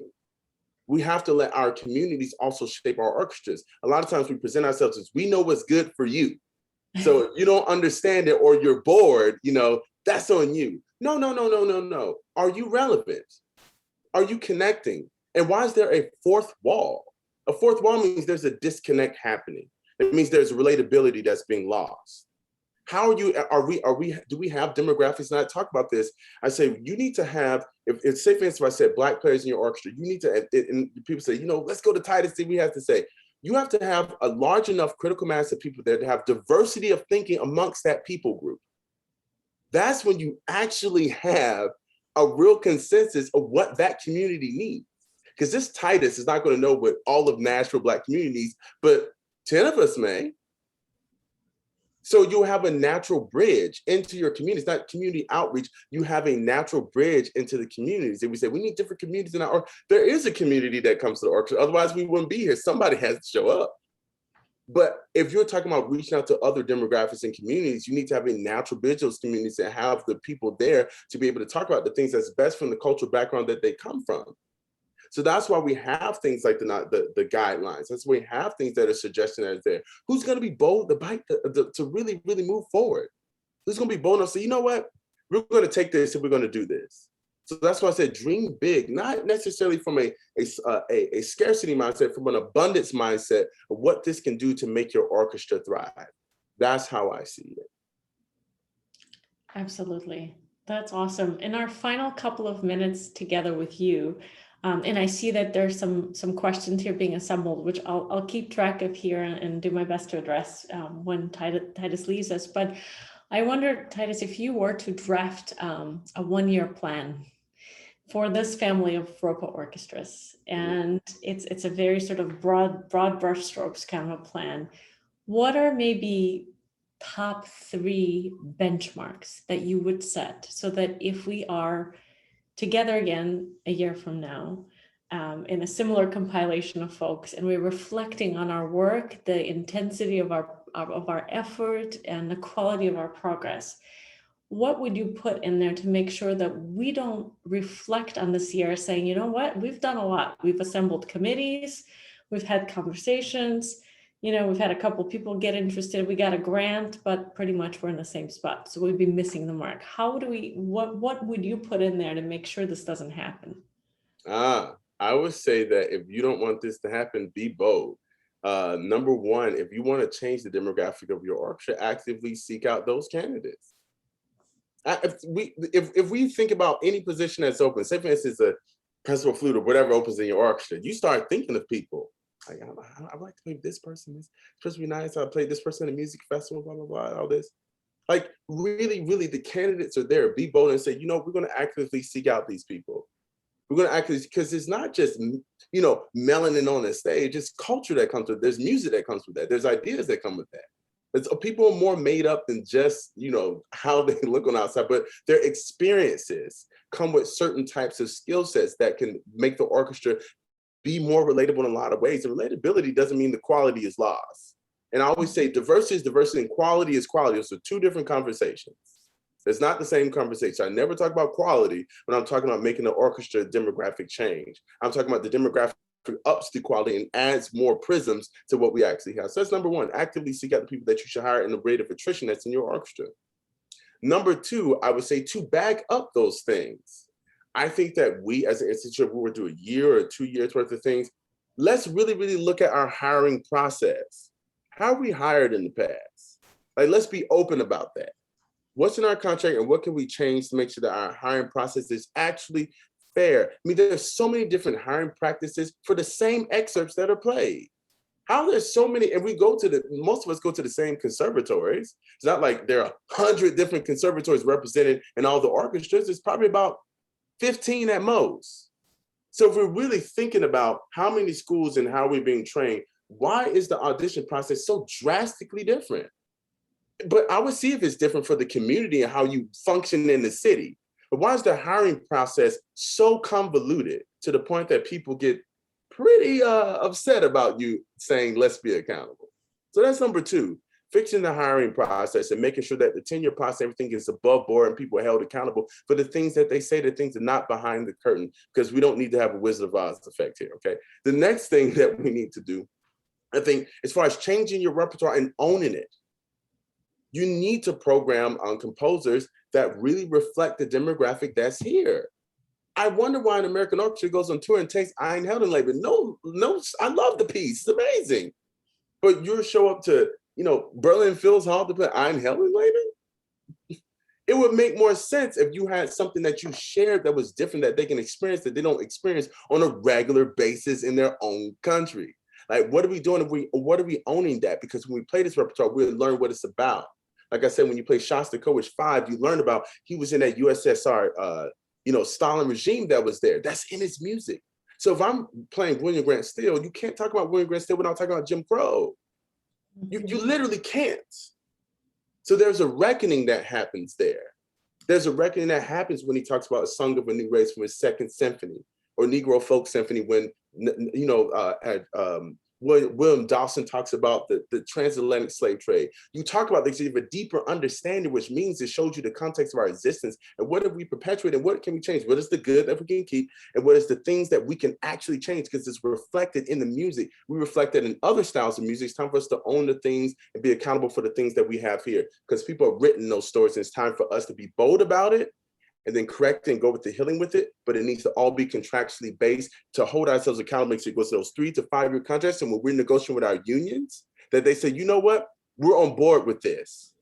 And if someone is saying, no, we're against this, then maybe we should look at other people that we should elect to make sure that we're moving this art form forward and not trying to stall it to the point that the Titanic sinks like the string quartet that stayed on board and they sunk. Let's not be that. Let's move forward and have this thing thrive. Absolutely.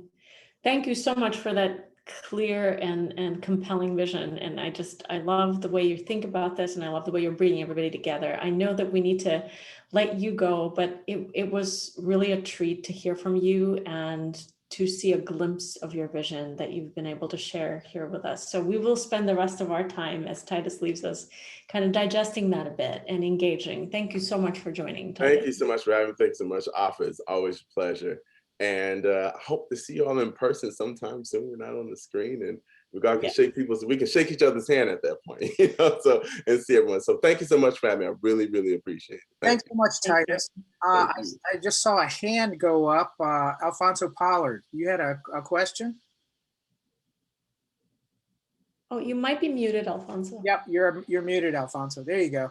Great, thank you. I find this extremely fascinating and encouraging. Both Titus and Afa, thank you very much for coming. I serve as the AFM staff director for diversity, and my colleague who's on the call today, Lovey Smith-Wright, and I have been working on diversity efforts here within the AFM and how to coordinate those efforts. But today, and I'm glad I'm on this call, is very exciting for me because of the inclusion of the Chicago Sinfonietta, which, as you all know, was founded by the late, great Paul Freeman. And that orchestra is an orchestra that has been recognized the world over as one of the most outstanding performance units in the world.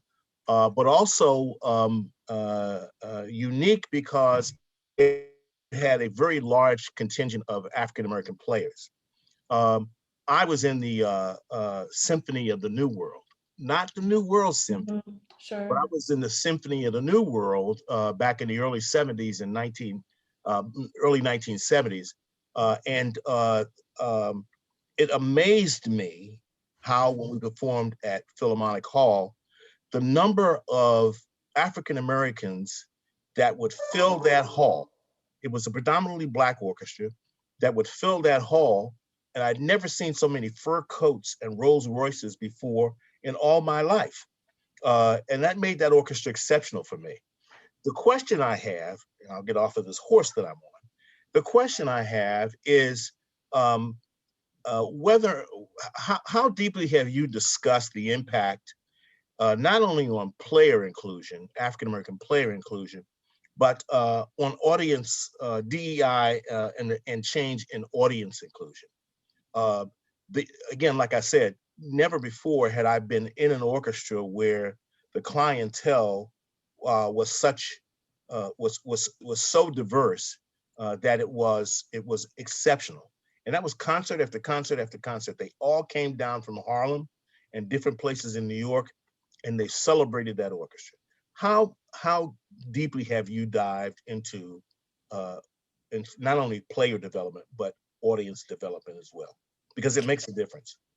Absolutely. It's a great question, and of course, a wonderful observation from you relative to that enrichment of the entire experience. The piece on audience development and enrichment is central to Sphinx's work.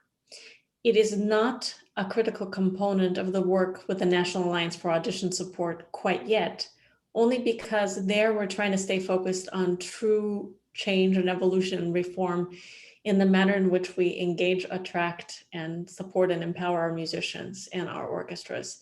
We do think it's absolutely inseparable, but I think in order to affect change, we're just going a bit more methodically and are focusing in our work with the National Alliance, specifically on musician development, and then policy on the policy level, what the orchestras are doing. Separately, Sphinx actually has 4 different touring ensembles, all of which are comprising professional musicians, Black and brown musicians. So in fact, somewhat similarly, although with a lot more focus on that, as our friends at the Sinfonietta, Sphinx has been touring its chamber orchestra, its full symphony orchestra, as well as now our choral ensemble and our premier chamber ensemble across the country. So I know for a fact that our programming vision and the composition of the musicians on stage is compelling, and it has made a huge difference in terms of what the audience looks like. When we come to Carnegie Hall every year to hold our national showcase with the Sphinx Virtuosi, the audience, typically fills the entire hall. It's just more than in excess of 2,800 people. It is highly diverse, not only in terms of the cultural demographic, but also age, because these are younger artists who are early in their professional development. So for us, audience development is really a conversation with each community that we visit. For us, audience development means that our orchestra, when it travels, it goes into places of worship and community centers and schools and develops its own audience, and really literally personally invites people to come to the concert hall by coming into where people are and making that invitation personal. Ours is a bilingual ensemble, so we try to meet folks exactly where they are, and the authenticity and directness of that exchange are really essential. So Sphinx has invested a lot of time and energy to develop methodology behind how we attract audiences, and how those pieces are in fact essential to the survival of our field and survival of Sphinx and its mission. I can't say I've seen that done to the extent broadly, and it is work I'd love to get into with our 104 orchestral partners, but I would say we aren't there yet because we feel that there's probably an order to these things. Okay, but you do market to the African-American community. Absolutely. You market. For us, it's a bit easier because predominantly, when Titus spoke about what we take on stage, for Sphinx and for me in my artistic director role, it's essential that we evolve and transform what we call the American classical canon. So we perform primarily classical music by Black composers, Black and brown composers. So that becomes, of course, a selling point. The other piece is that my orchestra is entirely Black and brown. So, of course, the way in which they will relate to their own immediate and broader communities is going to be far more authentic. So yes, we not only market, but we focus on. the audiences that have been historically excluded, really, from traditional concert halls. Thank you, Alf. Sure.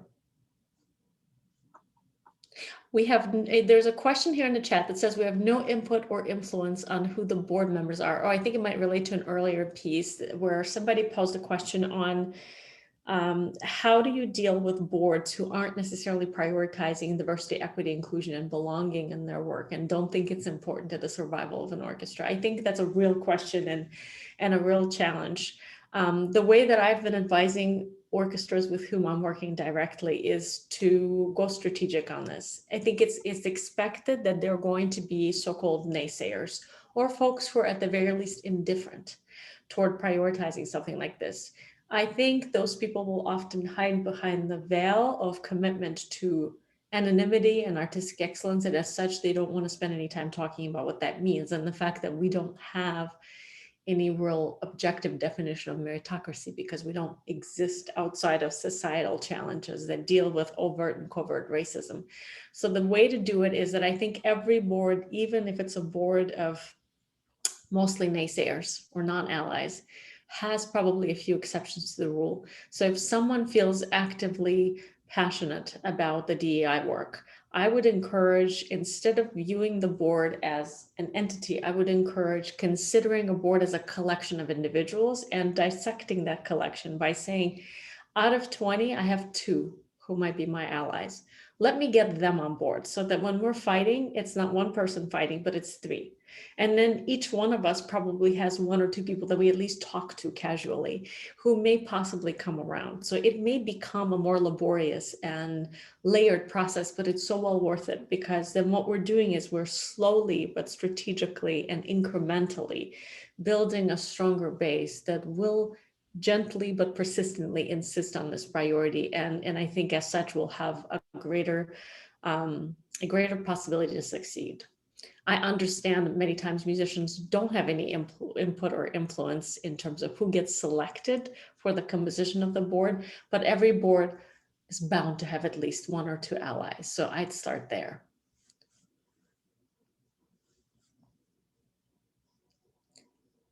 Let's see. Any other questions that I could help address? There was a piece that came into my inbox shortly before our time here with Titus. I think many of you are familiar with the whole National Alliance for Audition Support, which is an unprecedented initiative that's conducted by Sphinx, the League of American Orchestras, the New World Symphony, as well as partners at AFMM, ROPA, and ICSOM, and a collection of 104 orchestras, as well as the Artists Council, of which Titus is a member, which is really 7 musicians from orchestras of various sizes across the country who help guide the work that we do. The idea there is to really center a musician-facing approach where we essentially direct a great deal of resources to developing our Black and Brown musicians for the competitive audition stage, while also at the same time working with our orchestral partners to consider and adopt a set of national guidelines that really more carefully examine how we audition, how we retain and empower our musicians, and how on a broader level we envision ourselves. So I think a question that came into my inbox was, how do folks really utilize this resource to their benefit? Do we go into the national database of Black and Brown artists, which does exist, or do we reach out to Sphinx and ask them to make a connection, and how it all occurs? So the vision there is that the database that Sphinx is continuously developing and fortifying is definitely a good primary resource. It's organized in such a way that folks can search by instrument, locale, and directly connect people. It is an opt-in tool so that musicians are never coerced to join the database. In other words, there's many, many more hundreds of musicians than those who are in a database. It's just that these musicians have been really active in terms of self-populating the database. So it's certainly a great place to start. At the same time, whenever there's an audition opening, I do encourage that you do reach out to Sphinx. The Alliance has actually a project manager that runs this effort and coordinates all of our efforts, and that's Bill Neri on my team, who would be eager to make sure and publicize any audition opening and make sure that everyone in our database and beyond knows about the opportunity. So that's, and many times I'll get a direct call from a personnel manager saying, I know you've seen this opening, or I know that this might have flashed through your desk, but very specifically, we are auditioning for a second trombone and could really use your help. Do you know anyone? And we would certainly jump at that opportunity to make sure that we make any connections and make sure that the right people know about the audition. So that's kind of a way to do it. I see another question. As a ROPA per service orchestra, finding people who are local for a per service orchestra is difficult and really don't want to move. How do we do better when the whole country isn't open to us? It's a really legitimate question. I think there's not a singular answer, but I think the database is an answer. In other words, there are musicians, they're well-qualified musicians in many different communities of all sizes.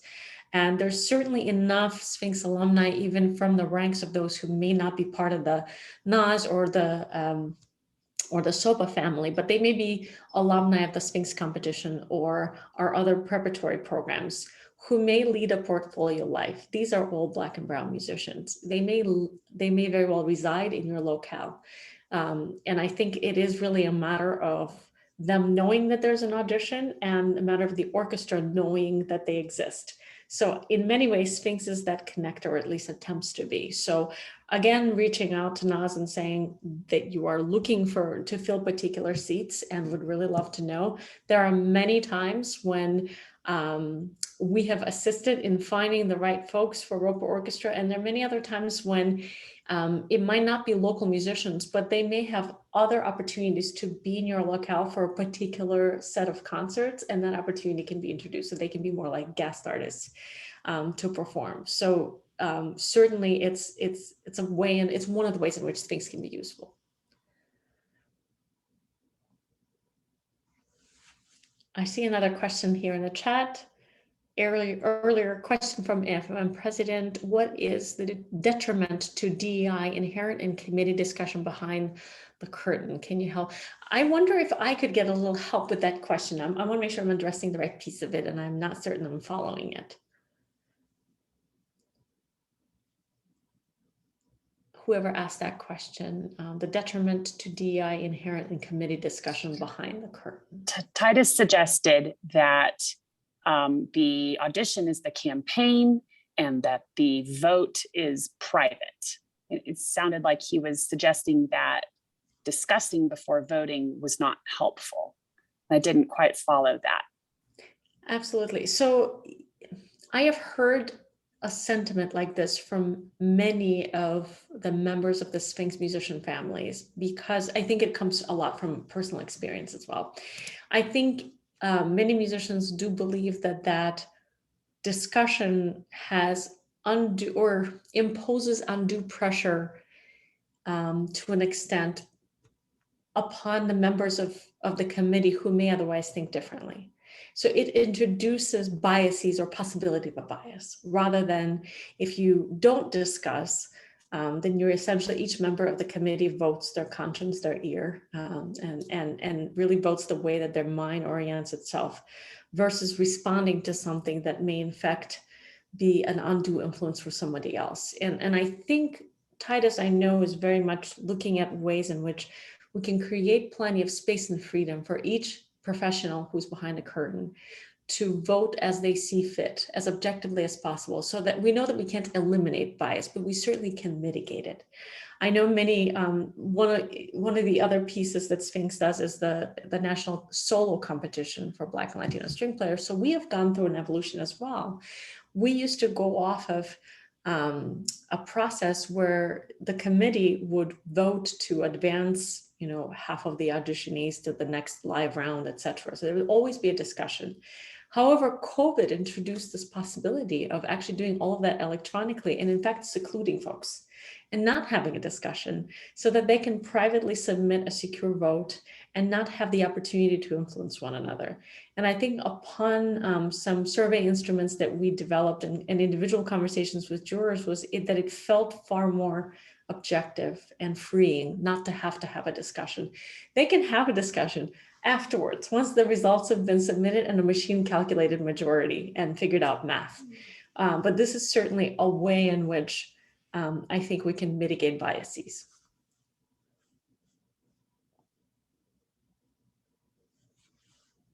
Meredith Snow has her hand raised. If you could. Oh, that would be awesome. Hi, Meredith. Good to see you. Hi, Hoffa. I wonder if I could just a couple of comments on the question that we were just addressing in terms of opinions influencing other opinions in the last round behind the curtain. I have certainly had the experience of witnessing people, because I'm not easily pushed around, but of witnessing people being shoved by the music director and have their opinion changed. And so that brings me to the comment that I wanted to make was, as you suggested, with peeling board members off from a monolithic faction, if you can get your music director on your side, you have like instant change, because that in many of our orchestras is a sticking point, and you don't necessarily have the final say on who gets the job, even when you are hiring, and you don't have the say, but the music director does on repertoire. And I think that musicians in the orchestra with tenure are uniquely positioned to approach their music director and talk to them about this issue. And if you can get them on your side, you can certainly get the board on your side. That's really an excellent point. I love that. I think recognition, what Meredith is raising, is sort of even a more sophisticated element of strategy, right? As you get folks onto your side and where you hope to have authentic influence, certainly looking at who's really the decision maker. And I think it took Sphinx and Nas a couple of years to really get our ground too, with involving as many music directors as possible so that they can become part of this formative discussion. Because we can dream all day, but if the decision makers aren't on board, it'll be slower. Yep. So that's a great point. I think I see a raised hand from Todd, and if I'm missing any, just yell it out. Thank you. Yeah, I just wanted to kind of mention something that I've seen over the last year. I wrote an article about this about a year ago in our newspaper. We've been talking a lot about, how we can get the board. It's kind of on that last question, or other people to change. But I'd say we all should stop first and say, okay, we need to talk to the musicians in our orchestra first. That needs to be the first, no committee can kind of do this on its own. I've had committees in my orchestra come and say, hey, we're doing this without any previous conversation. So just number one, remember that we're trying to empower people, and our groups included. And I would say from my experience in seeing the board's rationale for doing this, most of the time they're not serious. And I would just say some groups have seen this where let's organize for ourselves first, right? And then if we can influence other people, that's great. But the last thing we want to do is, and I've seen this on many occasions where, the board's going to say, hey, we're going to have a DEI committee and we want musicians to be involved, but we're a small number and they just want us there basically to say, yeah, musicians signed off on this. And more than one committee has then seen that and said, okay, we're going to do this for ourselves. So I would say, look, if you really want to start doing this, and everybody should, start internally, find out what the musicians want, and then start looking to the board for influencing and other things. Because look, once we do that, we have greater power to reach out to folks, and then there's less ability for us to get co-opted, which not all orchestras, but a good number of them are trying to do that. Absolutely. That's definitely a great point. I think one of the big early lessons that we were learning as we were launching into the work of NAS was that in interviewing musicians of various orchestras, we felt a sense of disenfranchisement or disconnect from boards and administration, because many times it seemed like administrative leadership would make a decision, prioritize DEI, and tell them, okay, here's what we're doing. Certainly not best. I think one of the ways in which, in fact, the National Alliance tries to do it differently anyway, is that it's bringing together folks who really are in different stations and have completely different perspectives. And I think talking to one another is the key to that change. That change is not necessarily originally quicker that way, but it's well worth it, that investment of time and resource in gaining the wisdom from the various factions of an institution. And I think it's impossible to do that work without musician leadership. It does seem to relate to one of the questions I see in the chat about thoughts on getting musicians to elect a more diverse orchestral committee and audition committee. Hallelujah to that all day. Because we don't have the power to do that, and sometimes the composition of an orchestra does not permit us to such a luxury. One of the pieces in the National Alliance for Audition Support and the guidance on the guidelines and best practices, we talk about the possibility of appointing and engaging sort of an ex officio or an adjacent committee of diverse leaders from the community who may not be employed by the orchestra, because that might not be possible, where they would assess a candidate's skill sets that may not necessarily relate specifically to their technique and instrumental prowess, where they would be assessing things like communication, capacity for ambassadorship, commitment to a local community, and really a sense for a local culture and a way to engage. In our vision, that is a collection of leaders that would be far more representative of the community into which a musician or a candidate is stepping in, so that the whole community kind of has a bit of a buy-in into who's entering this collective of artists. It happens to be also an element in the guidelines that probably has generated most amount of concern and conversation, since it's so new and unusual. But I guess in my mind, it's so very important to infuse those perspectives. And if you don't have those perspectives within an orchestra, if you can't have a diverse audition committee, or if you can't, for example, have the diversity of musicians who will read the DAI task force, then I think you kind of engage it and get it from elsewhere. And that also happens to be an area where NAS can be useful, because there's a whole battery, a whole roster of professional musicians, as well as diverse leaders on the administrative side, who I know would love to lend their expertise to that. I want to be cognizant of time. I believe I only have 3 minutes. Mike, is that correct? Yep.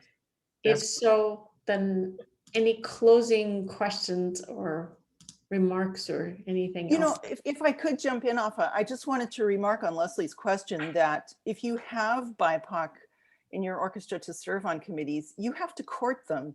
They're not going to just jump in because they haven't been welcome, in the same way that people of color do not necessarily come to auditions because they historically have not been welcome, and you have to recruit them to come. And so I really think that, you know, just with open arms, encouraging them to run for office, especially like 10% Asians, they don't serve on our committees because they don't feel welcome, and they don't feel like they're a part of the culture of the committee members that run the orchestra. So I think all hands on deck and just open the door.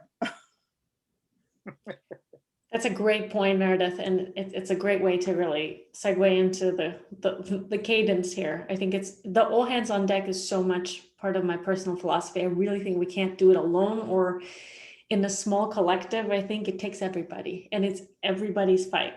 And for any social movement, any social justice movement, it's always been important. The role of allies has been important. So I feel strongly that no one should shy away and say, this isn't really my space, I'm not qualified, or I should be held accountable. We all should be, and we can only do it all together.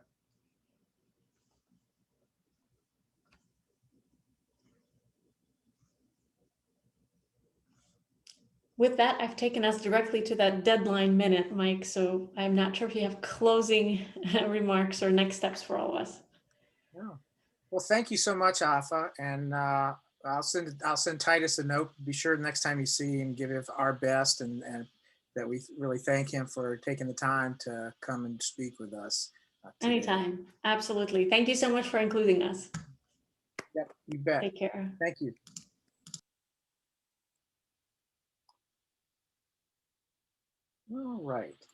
All right, folks. We are going to organize a couple of little orchestra reports right now from Fort Wayne Philharmonic and Colorado Springs Philharmonic. I haven't had a chance to speak with those folks about who is leading. I'd like Fort Wayne to go first, Okay. but whoever is going to be your lead person or whatever, please speak forward and come up to the come up to the cube, and you're ready to go. And Colorado Springs, you'll follow them secondly. I think we have about 35 minutes left. So what is that? About 17 minutes apiece, something like that. But go ahead and share with us your Hello, stories. this is Dennis Fick from the Fort Wayne Philharmonic. Can I be heard? Yes. Okay. I'd like to tell you briefly our story. And I'll start with where we are now. We returned to work on the 22nd of June after about 15 months of no work and silence from the orchestra in the community.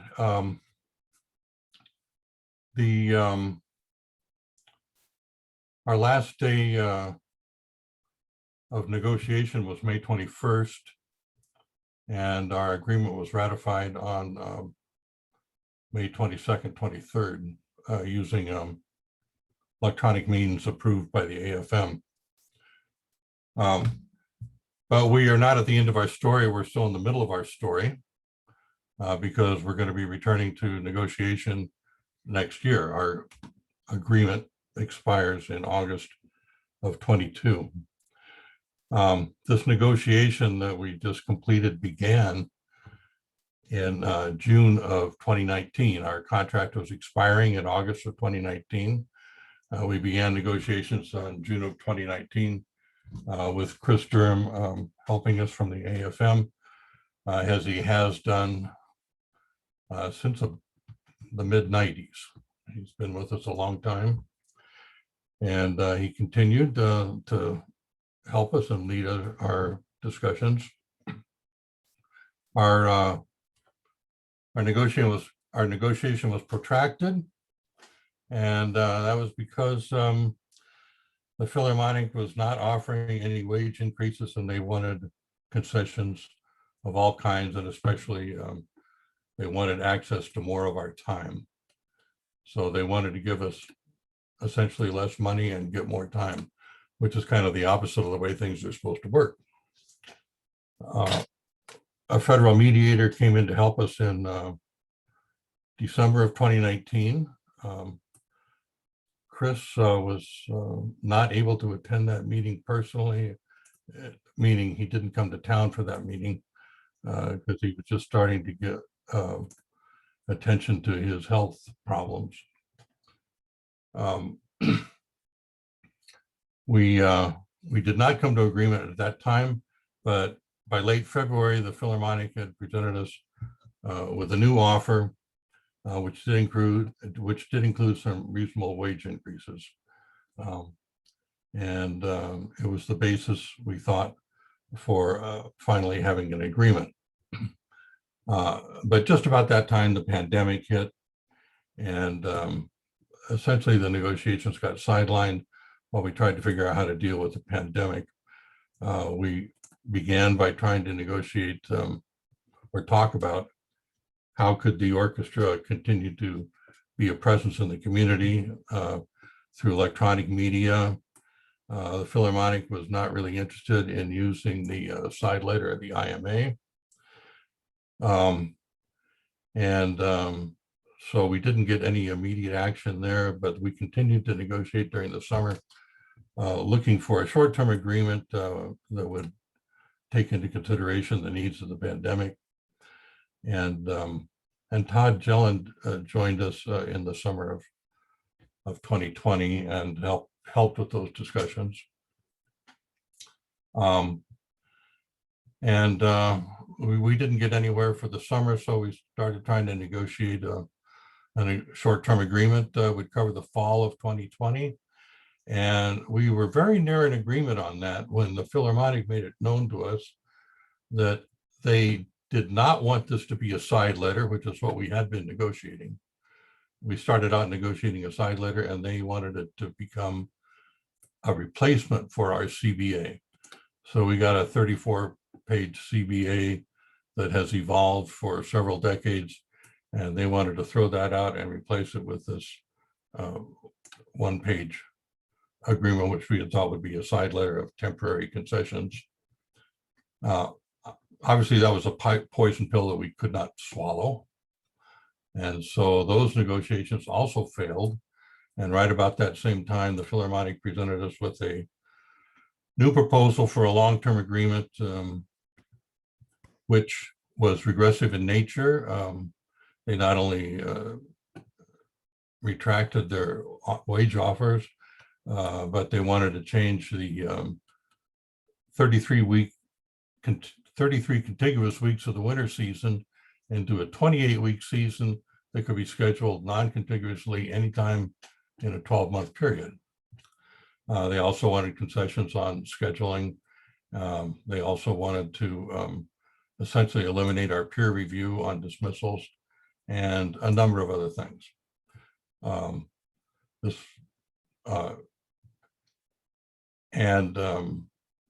Also at the same time, since we didn't have an agreement, they told us we were on furlough, unpaid furlough. These two actions on the part of the Philharmonic led to the filing of unfair labor practice complaints and the listing of the Philharmonic on the international unfair list.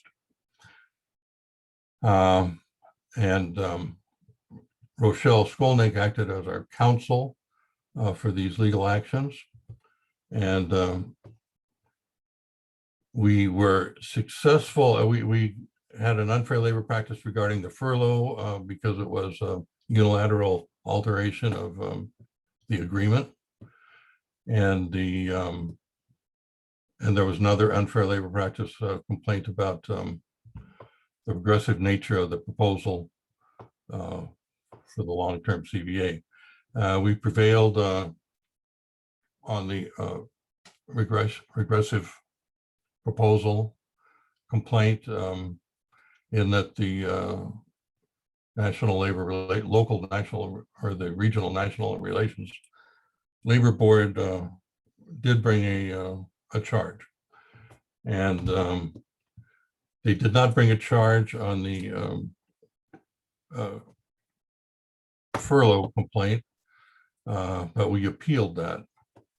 And in the meantime, with Todd Jellen's guidance and help, we were organizing internally, and we came up with a number of committees that were very active.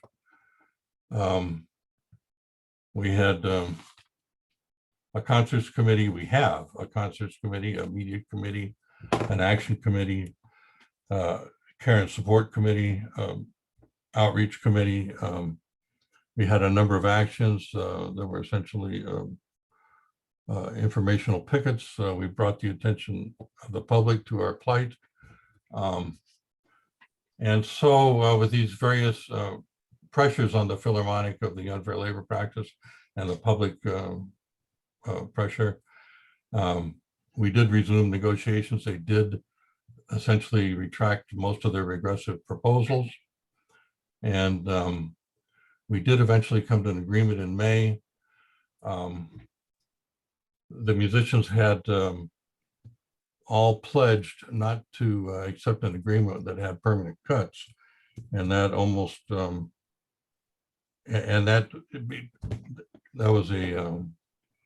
was a point that we were having difficulty getting past, because the Philharmonic wanted to change that 33-week season to a 28-week season. They wanted it to be permanent. They were also simultaneously offering cash payments to all musicians, and it gradually escalated. They were offering at first $1,000 for full-time and $500 for per service, and they doubled that to $2,000 and $1,000. And on this last day of negotiation, at the last minute, they doubled it again to $4,000 and $2,000. So of course we had to bring that to a vote. the vote was in favor of ratifying this agreement, which basically gives us 35 weeks of work in a 12-month period, where we would normally have 34 weeks. And we had this cash payment, which they were characterized as, what do we call it, a furlough offset.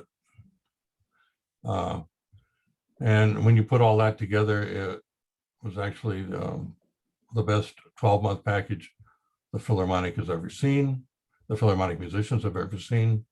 And the agreement expires, as I say, in August of 22, and we'll be back to the table. We are currently at pay levels that the same pay levels we had in 2011. So we've basically been 10 years without a pay raise. I think that this next negotiation may be very difficult because they're going to want us to take those cuts, make those cuts permanent, and we're going to be looking for raises. So I think that what we have here is a battle that has been postponed and will be re-engaged. I feel it's very likely that it'll be re-engaged in the coming months. And but we have our machinery in place and our musicians engaged, and I expect we'll conduct ourselves honorably on the field of battle. So I think Campbell's here. I don't know if Campbell, do you have anything to add? I think Sam is also here. Anything to add? Yeah, actually, I wanted to just, yeah, thanks for the presentation. I wanted to just add a few things to just how bad things were with that regressive proposal. One of the components I didn't hear you mention, Dennis, was that the proposal in the fall of 2020 was to reduce the orchestra to 15 players from 63 contract musicians. If you did say that, sorry, I didn't hear that. I did leave that out, sorry. Okay, so so just how bad it was in terms of what we were facing, along with the so many protections that they were seeking to strip from us.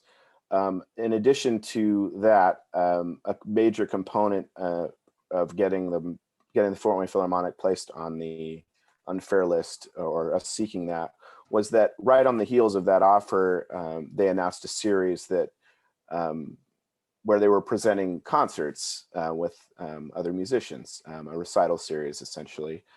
So that was, of course, quite damning for them, or we were able to utilize that. But we also, through our own internal efforts, were able to get musicians who were on that series to back out of performing.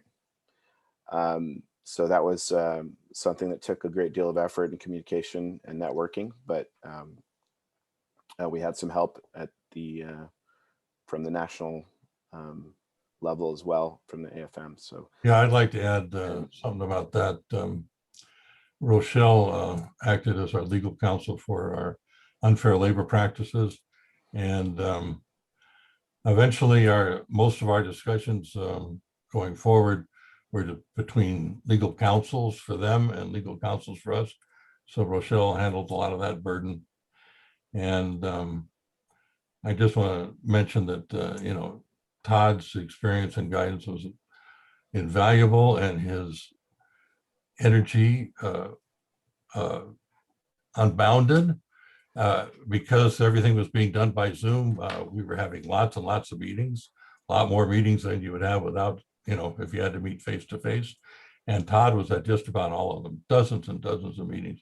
Very, very helpful. Yeah, we had a lot of engagement from our colleagues, and set up an outreach committee. We set up a media committee. We had a care and support committee, and a concert production committee, and an action committee. And every one of those groups was really active and engaged. And I think that was the most involvement of anything that I've been a part of in our orchestra in terms of collective, widespread engagement from musicians. People that historically have often been shied away or not been involved, were stepping up to the plate to help. And it was, in that regard, I think it was the organization that was. And a lot of credit quite for that helpful. goes to Campbell. Thanks, Campbell Dennis. was, Well, everybody helped. very successful and engaging colleagues. Are there any questions? I know we don't have a lot of time here. Yeah, you've got a couple of minutes left, Campbell. Okay. If anybody from the participants would like to ask a question of Campbell or Dennis, now's the time to speak up. Can I just add a small point to what Dennis said, just for everybody as kind of to watch out for, because this really took me by surprise when we were, ending what we thought was a side letter with, an extending a contract negotiations. They didn't actually come out and say, we want this. They said, let's sign the side letter now, and we're willing to talk about a contract extension later, right? And that sounds reasonable, but the effect of that would have been making that side letter their CBA. And I had never seen that before. It took me by surprise, and I just fear that's a tactic other orchestras are going to engage in. So don't let that happen to you. All side letters must have a CBA either intact or extended during that term, or else you make that side letter your CBA. I'm going to be at the negotiation, some of the negotiation, that portion of the conference, because I just would like to attend that. So there might be some things I can share with that too, as far as the attitudes that we encountered, which were, well, I'll save it, but how about negative? I have a lot of other words I could use, but. Well, I think it's be fair to say that they went to war on us, and we were isolated from the board of directors, and I doubt if that was their idea, but they were somehow pledged to silence. They wouldn't talk to us when we tried to engage them. Yeah.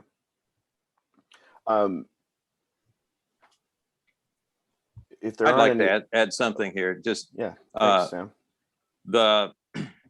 We really got the community behind us with our actions, and it was a really collective effort from the players, the local, and the committee. And I think we did a really excellent job. And I think that's really what pushed us over the edge, over the finish line, let's put it that way, with the board. They just had trouble defending what they were wanting to do anymore. And I think that's how we made it.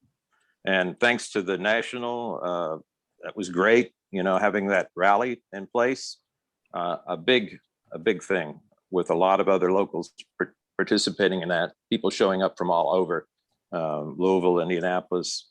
There was like a 500-mile radius around that we saw people come to support from other locals. So it was a great thing. That's it.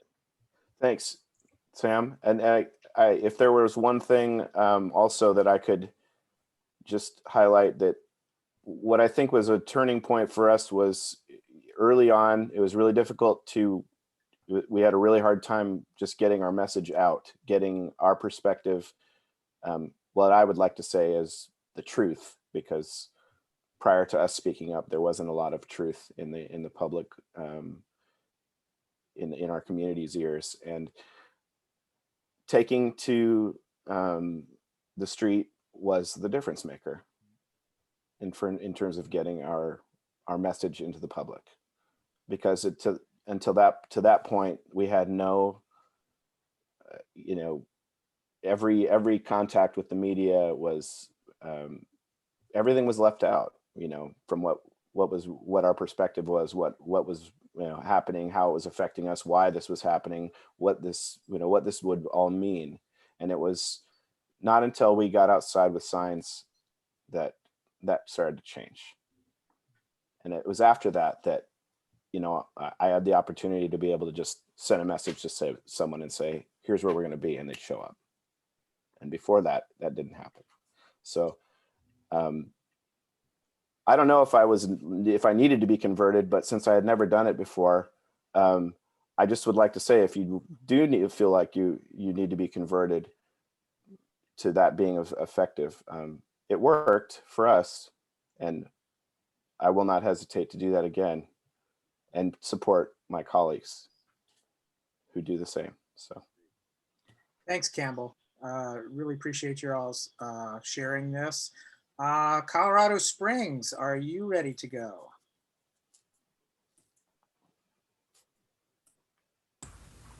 Yes, yes, we are. Well, I'll introduce myself again as a relatively new delegate to ROPA. I've served as attended a conference in the past as an alternate, but I'm just getting my feet on the ground here as a delegate. And I thank you for including us in the presentations. I prepared some remarks, and a lot of it would be just a reiteration in a different voice of what Fort Wayne has just told you. Also, I'm not going to go into a great deal of detail. If anyone's interested in more detail, there is an article in the Leading Tone in the most recent edition that spells things out in more detail. And of course, I'm always willing to answer questions offline later too, as well as online. And Sarah Wilson, our local president, is here with us today and is welcome to interject or help answer questions as they arise. We are both cellists in the Colorado Springs Philharmonic. So the core of our current dispute surrounds events that transpired last September while we were attempting to reach agreement on a one-year side letter for the season that has ended now. Like Fort Wayne, management showed little interest in bargaining terms that would allow use of the IMA side letter to stream and have positive reaction to the a positive reaction and adjustment to what was required by the pandemic. So in September, management issued a last, best, and final offer, which was not ratified by the orchestra. Days later, maybe even the next day, management invoked, many days later, management invoked force majeure language in our contract to cancel the entire collective bargaining agreement through July 2024. This is an action we believe that, well, we believe it was completely not supported by the contract language, the financial position of the organization, nor restrictions imposed by the pandemic. Then the very next day, musicians were offered work by the organization. We agreed that no work should be accepted without an agreement in place, and all offered work has since been refused. We're currently in a third round of mediation. The first two ended after we made ridiculously generous one-year offers contingent on the reinstatement of our existing CBA. They were refused in December 2020 and again in May of this year. In May, without a response beyond management cancellation of the next scheduled session. Mediation continues to be unproductive as all management offers presume a new agreement with regressive terms. Our offers require that our existing CBA be reinstated and continue to offer short-term concessions only, required in response to the pandemic. Like Fort Wayne, many of management proposals have changed terms of the agreement that did not need to be adjusted for any reason that was caused by the pandemic. Meanwhile, our challenges mount. I'm sure some of this is also true of many orchestras who aren't in current labor crises. But we're awaiting decisions from arbitration while we can try to continue to mediate. We think our case is strong in arbitration, yet there are no guarantees. We await decisions from the National Labor Relations Board. Management is only now answering information requests from the Labor Board after months of denying that the board found merit in our case. Our Local 154, which incidentally reached our 120th anniversary last week, is spending borrowed money. It is certainly money well spent, but also presents an existential threat to our local. Our legal bills total nearly $30,000 for this year.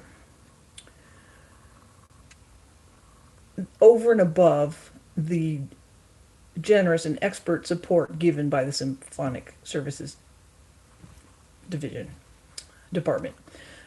Work dues collected this year amount to a small fraction of the typical year, which is paid mostly by Philharmonic members.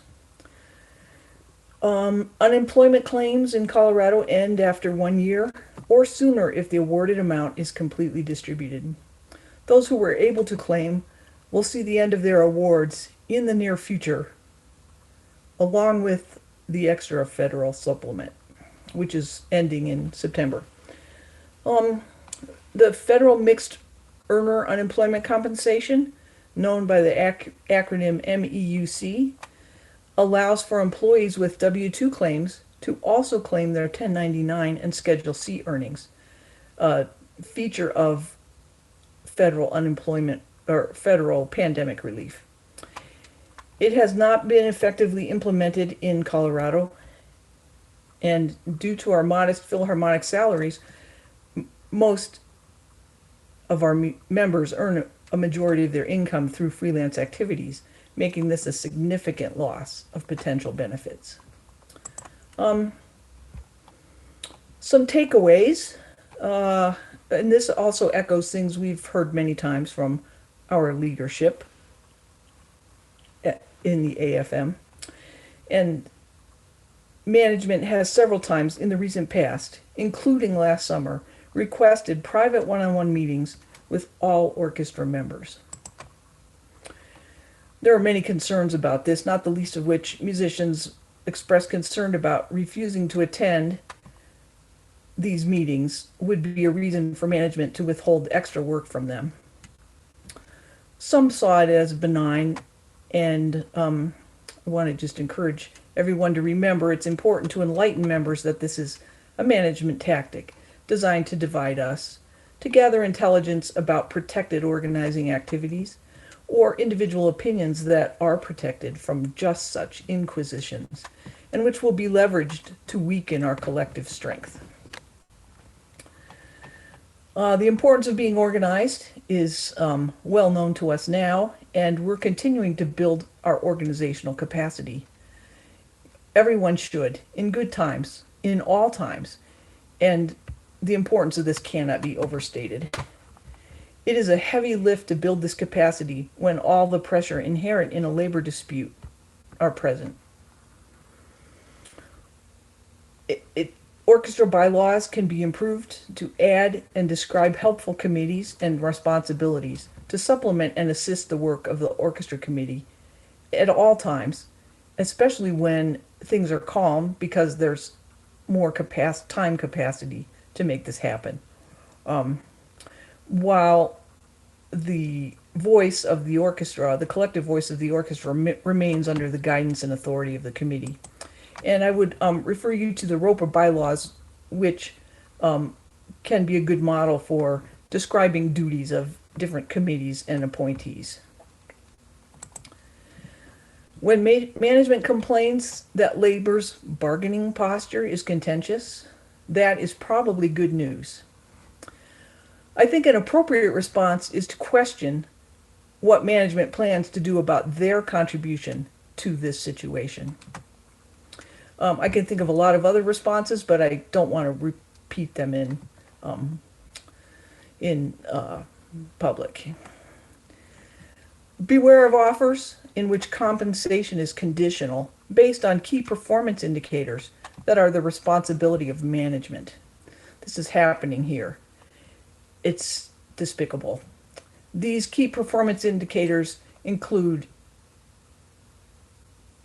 ticket sales, fundraising, total revenue, and probably many other things that management could dream up. And I want to switch to some good news or mixed news, but I'll put as good a spin on it as I can here. MPTF funds helped us immensely start 2 summer series, which both provided music for our community, hired musicians, and provided some work dues for our local, and most importantly, provide a platform for us to share our story. We are also carrying signs and leaflets through the streets of Colorado Springs, but the music definitely helps attract people who are interested in hearing our story. Positive results from arbitration and unfair labor practice charges will set precedent and cautionary tales for management that can help all of us, just as we benefit from rulings others have strived for before us. Management has continued raising funds and collected government relief, including the recent receipt of nearly $800,000 in shuttered venue grants. This is money that is in hand as we speak. Unaudited financials reported to the board last week for the fiscal year now ending are on par with 2019, the last complete season unaffected by COVID. Funding a reopening should not be a problem. We are uplifted and our case is supported by orchestras all across North America, which are announcing and preparing for 21-22 seasons.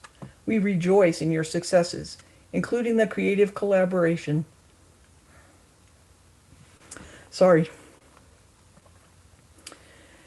And ingenuity exercised that provided work and compensation during the previous pandemic season. You helped make our case to prove that it was possible to carry on during the pandemic. If your management is reasonable and has been reasonable, I'm sure we find ways to thank them. I'm sure most of you are doing that, but small gestures of thanks for good behavior is definitely helpful.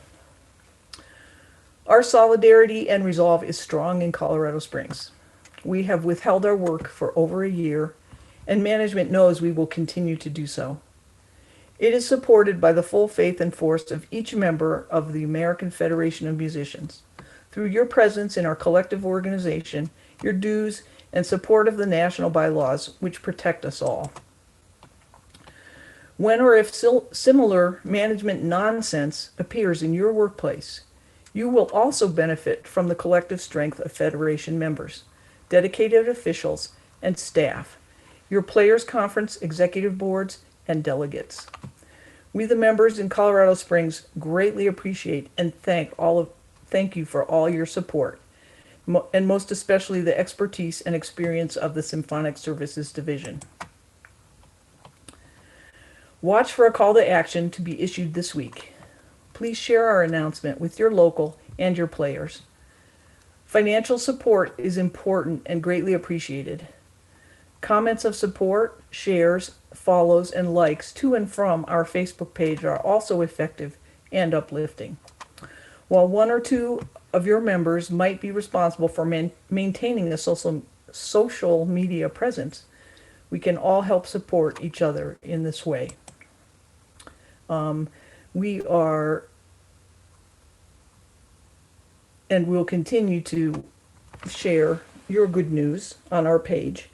And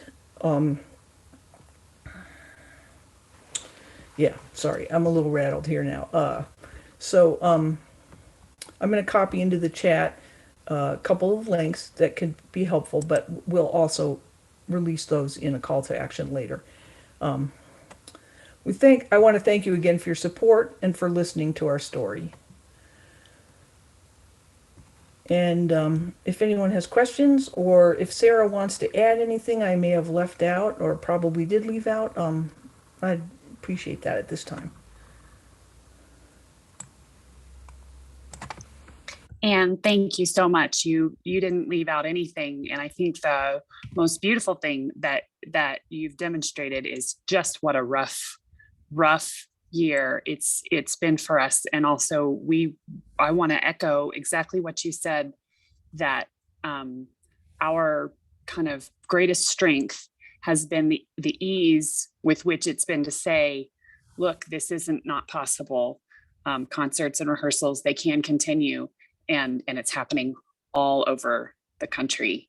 And I also want to echo what Anne said and what I just saw in the chat, which is that it's so important for us to just stand up for what's right, because we've just seen very similar playbooks that are being used in different orchestras across the country.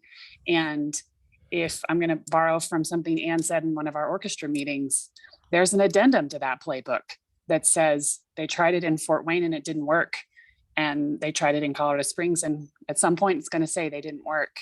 And what we gain by standing together, not just in our own little bargaining unit, but here with all our ROPA orchestras and then broader with ICSOM, is that that addendum starts to grow, that it doesn't work.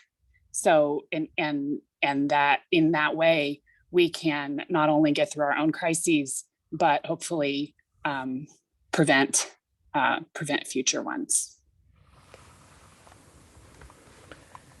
Yeah, I'm going to add here, just from things I saw in the chat that I can't see while I'm presenting, is that I'm just dismayed to hear that other orchestras are taking up this cause. And I want you to know that we're further down this path right now, and that decisions that are made or released by the National Labor Relations Board and by results of our arbitration will certainly be shared with ROPA through the listserv.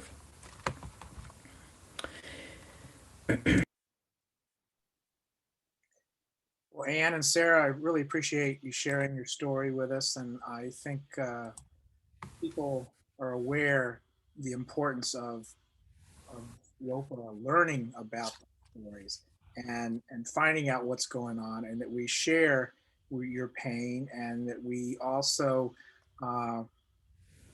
we are a resource, and the more that we hear, the more things that other people experience and share with us, the more resilient we become, and we learn of ways to counteract and put these I forget what the word you used for it, but these pandemic situations where people are taking advantage of orchestras to completely rewrite everything are not going to fly. And we're all here together, and we're stronger together to do that, and to stand up for what's right and what's fair, and not not put up with this. So both of you, thank you very much. Are there any other questions out there for Anne or Sarah? If not, I will call this session to a close today. Appreciate everybody coming in. Please let you know, any of your colleagues who were trying to get into the meeting and came a little late and weren't allowed in, I believe we have fixed that glitch, and we should be able to have all the people who want to come in tomorrow. So if you have people that you know that couldn't get in today, tell them to try again tomorrow, that they should be welcome and should be able to get in through Zoom. So thank you very much, and we'll see you tomorrow. Oh, a reminder also this evening, don't forget that there is the first of our virtual hospitality suites, which I believe is beginning at 7 p.m. Eastern Standard Time, Eastern Daylight Time. Amanda or Corey, do you have anything to add about that? Not about that, but can you make an announcement about the legislative committee? meeting tomorrow. Yes, I was just going to get to that. Awesome. Yes, we have a scheduled legislative meeting tomorrow morning at 10 a.m. Eastern time for discussing the resolutions that are currently been written up. They are available in the last issue of the Leading Tone. They probably are also available on the website as well. But if you want a chance to read through those, and if you have any suggestions, edits, or anything else you'd like to add to that, or if you have another resolution you'd like to add, you're welcome to attend that meeting tomorrow morning at 10. There'll be a Zoom link that will be going out later today for that. John Michael? Yes. Alfonso here. Just a point of clarification. This is about ROPA legislation, am I correct? Yes, this is the ROPA resolutions. This is for Okay. our business meeting tomorrow, our own resolutions. If you have anything that you would like ROPA to address on the bigger picture, you are welcome also to bring that forward at that time too, Alfonso. Okay, thank you. No, I just wanted a point of clarification. That's all. Thank you. Specific to the ROPA resolutions that are currently written up, and if anybody has others in regards to that. But yeah, if you have something else, you're welcome to bring it forward. Okay, thank you. Yep, you bet. Is there anything else? Yeah, Mike, I guess just a reminder that if you are not a ROPA delegate, the session tomorrow for you will end at 1:35 Eastern. If you're a ROPA delegate, you will continue on until 3 o'clock. Right. Okay. Right. Unless Oh, you're- yep. And one other thing to remember too, on Wednesday, we'll be taking nominations for open positions on the ROPA Executive Board. Just a reminder that if any of the positions, if they require an election, that election will not take place during this conference, but will have to be a mail ballot election that will happen in the future. It won't happen during the conference. Just a heads up on that as well. All right, anything else? Have a good rest of the day, and we'll see some of you this evening, and a few more early in the morning, and everybody back here at noon tomorrow. Thanks a lot, everybody.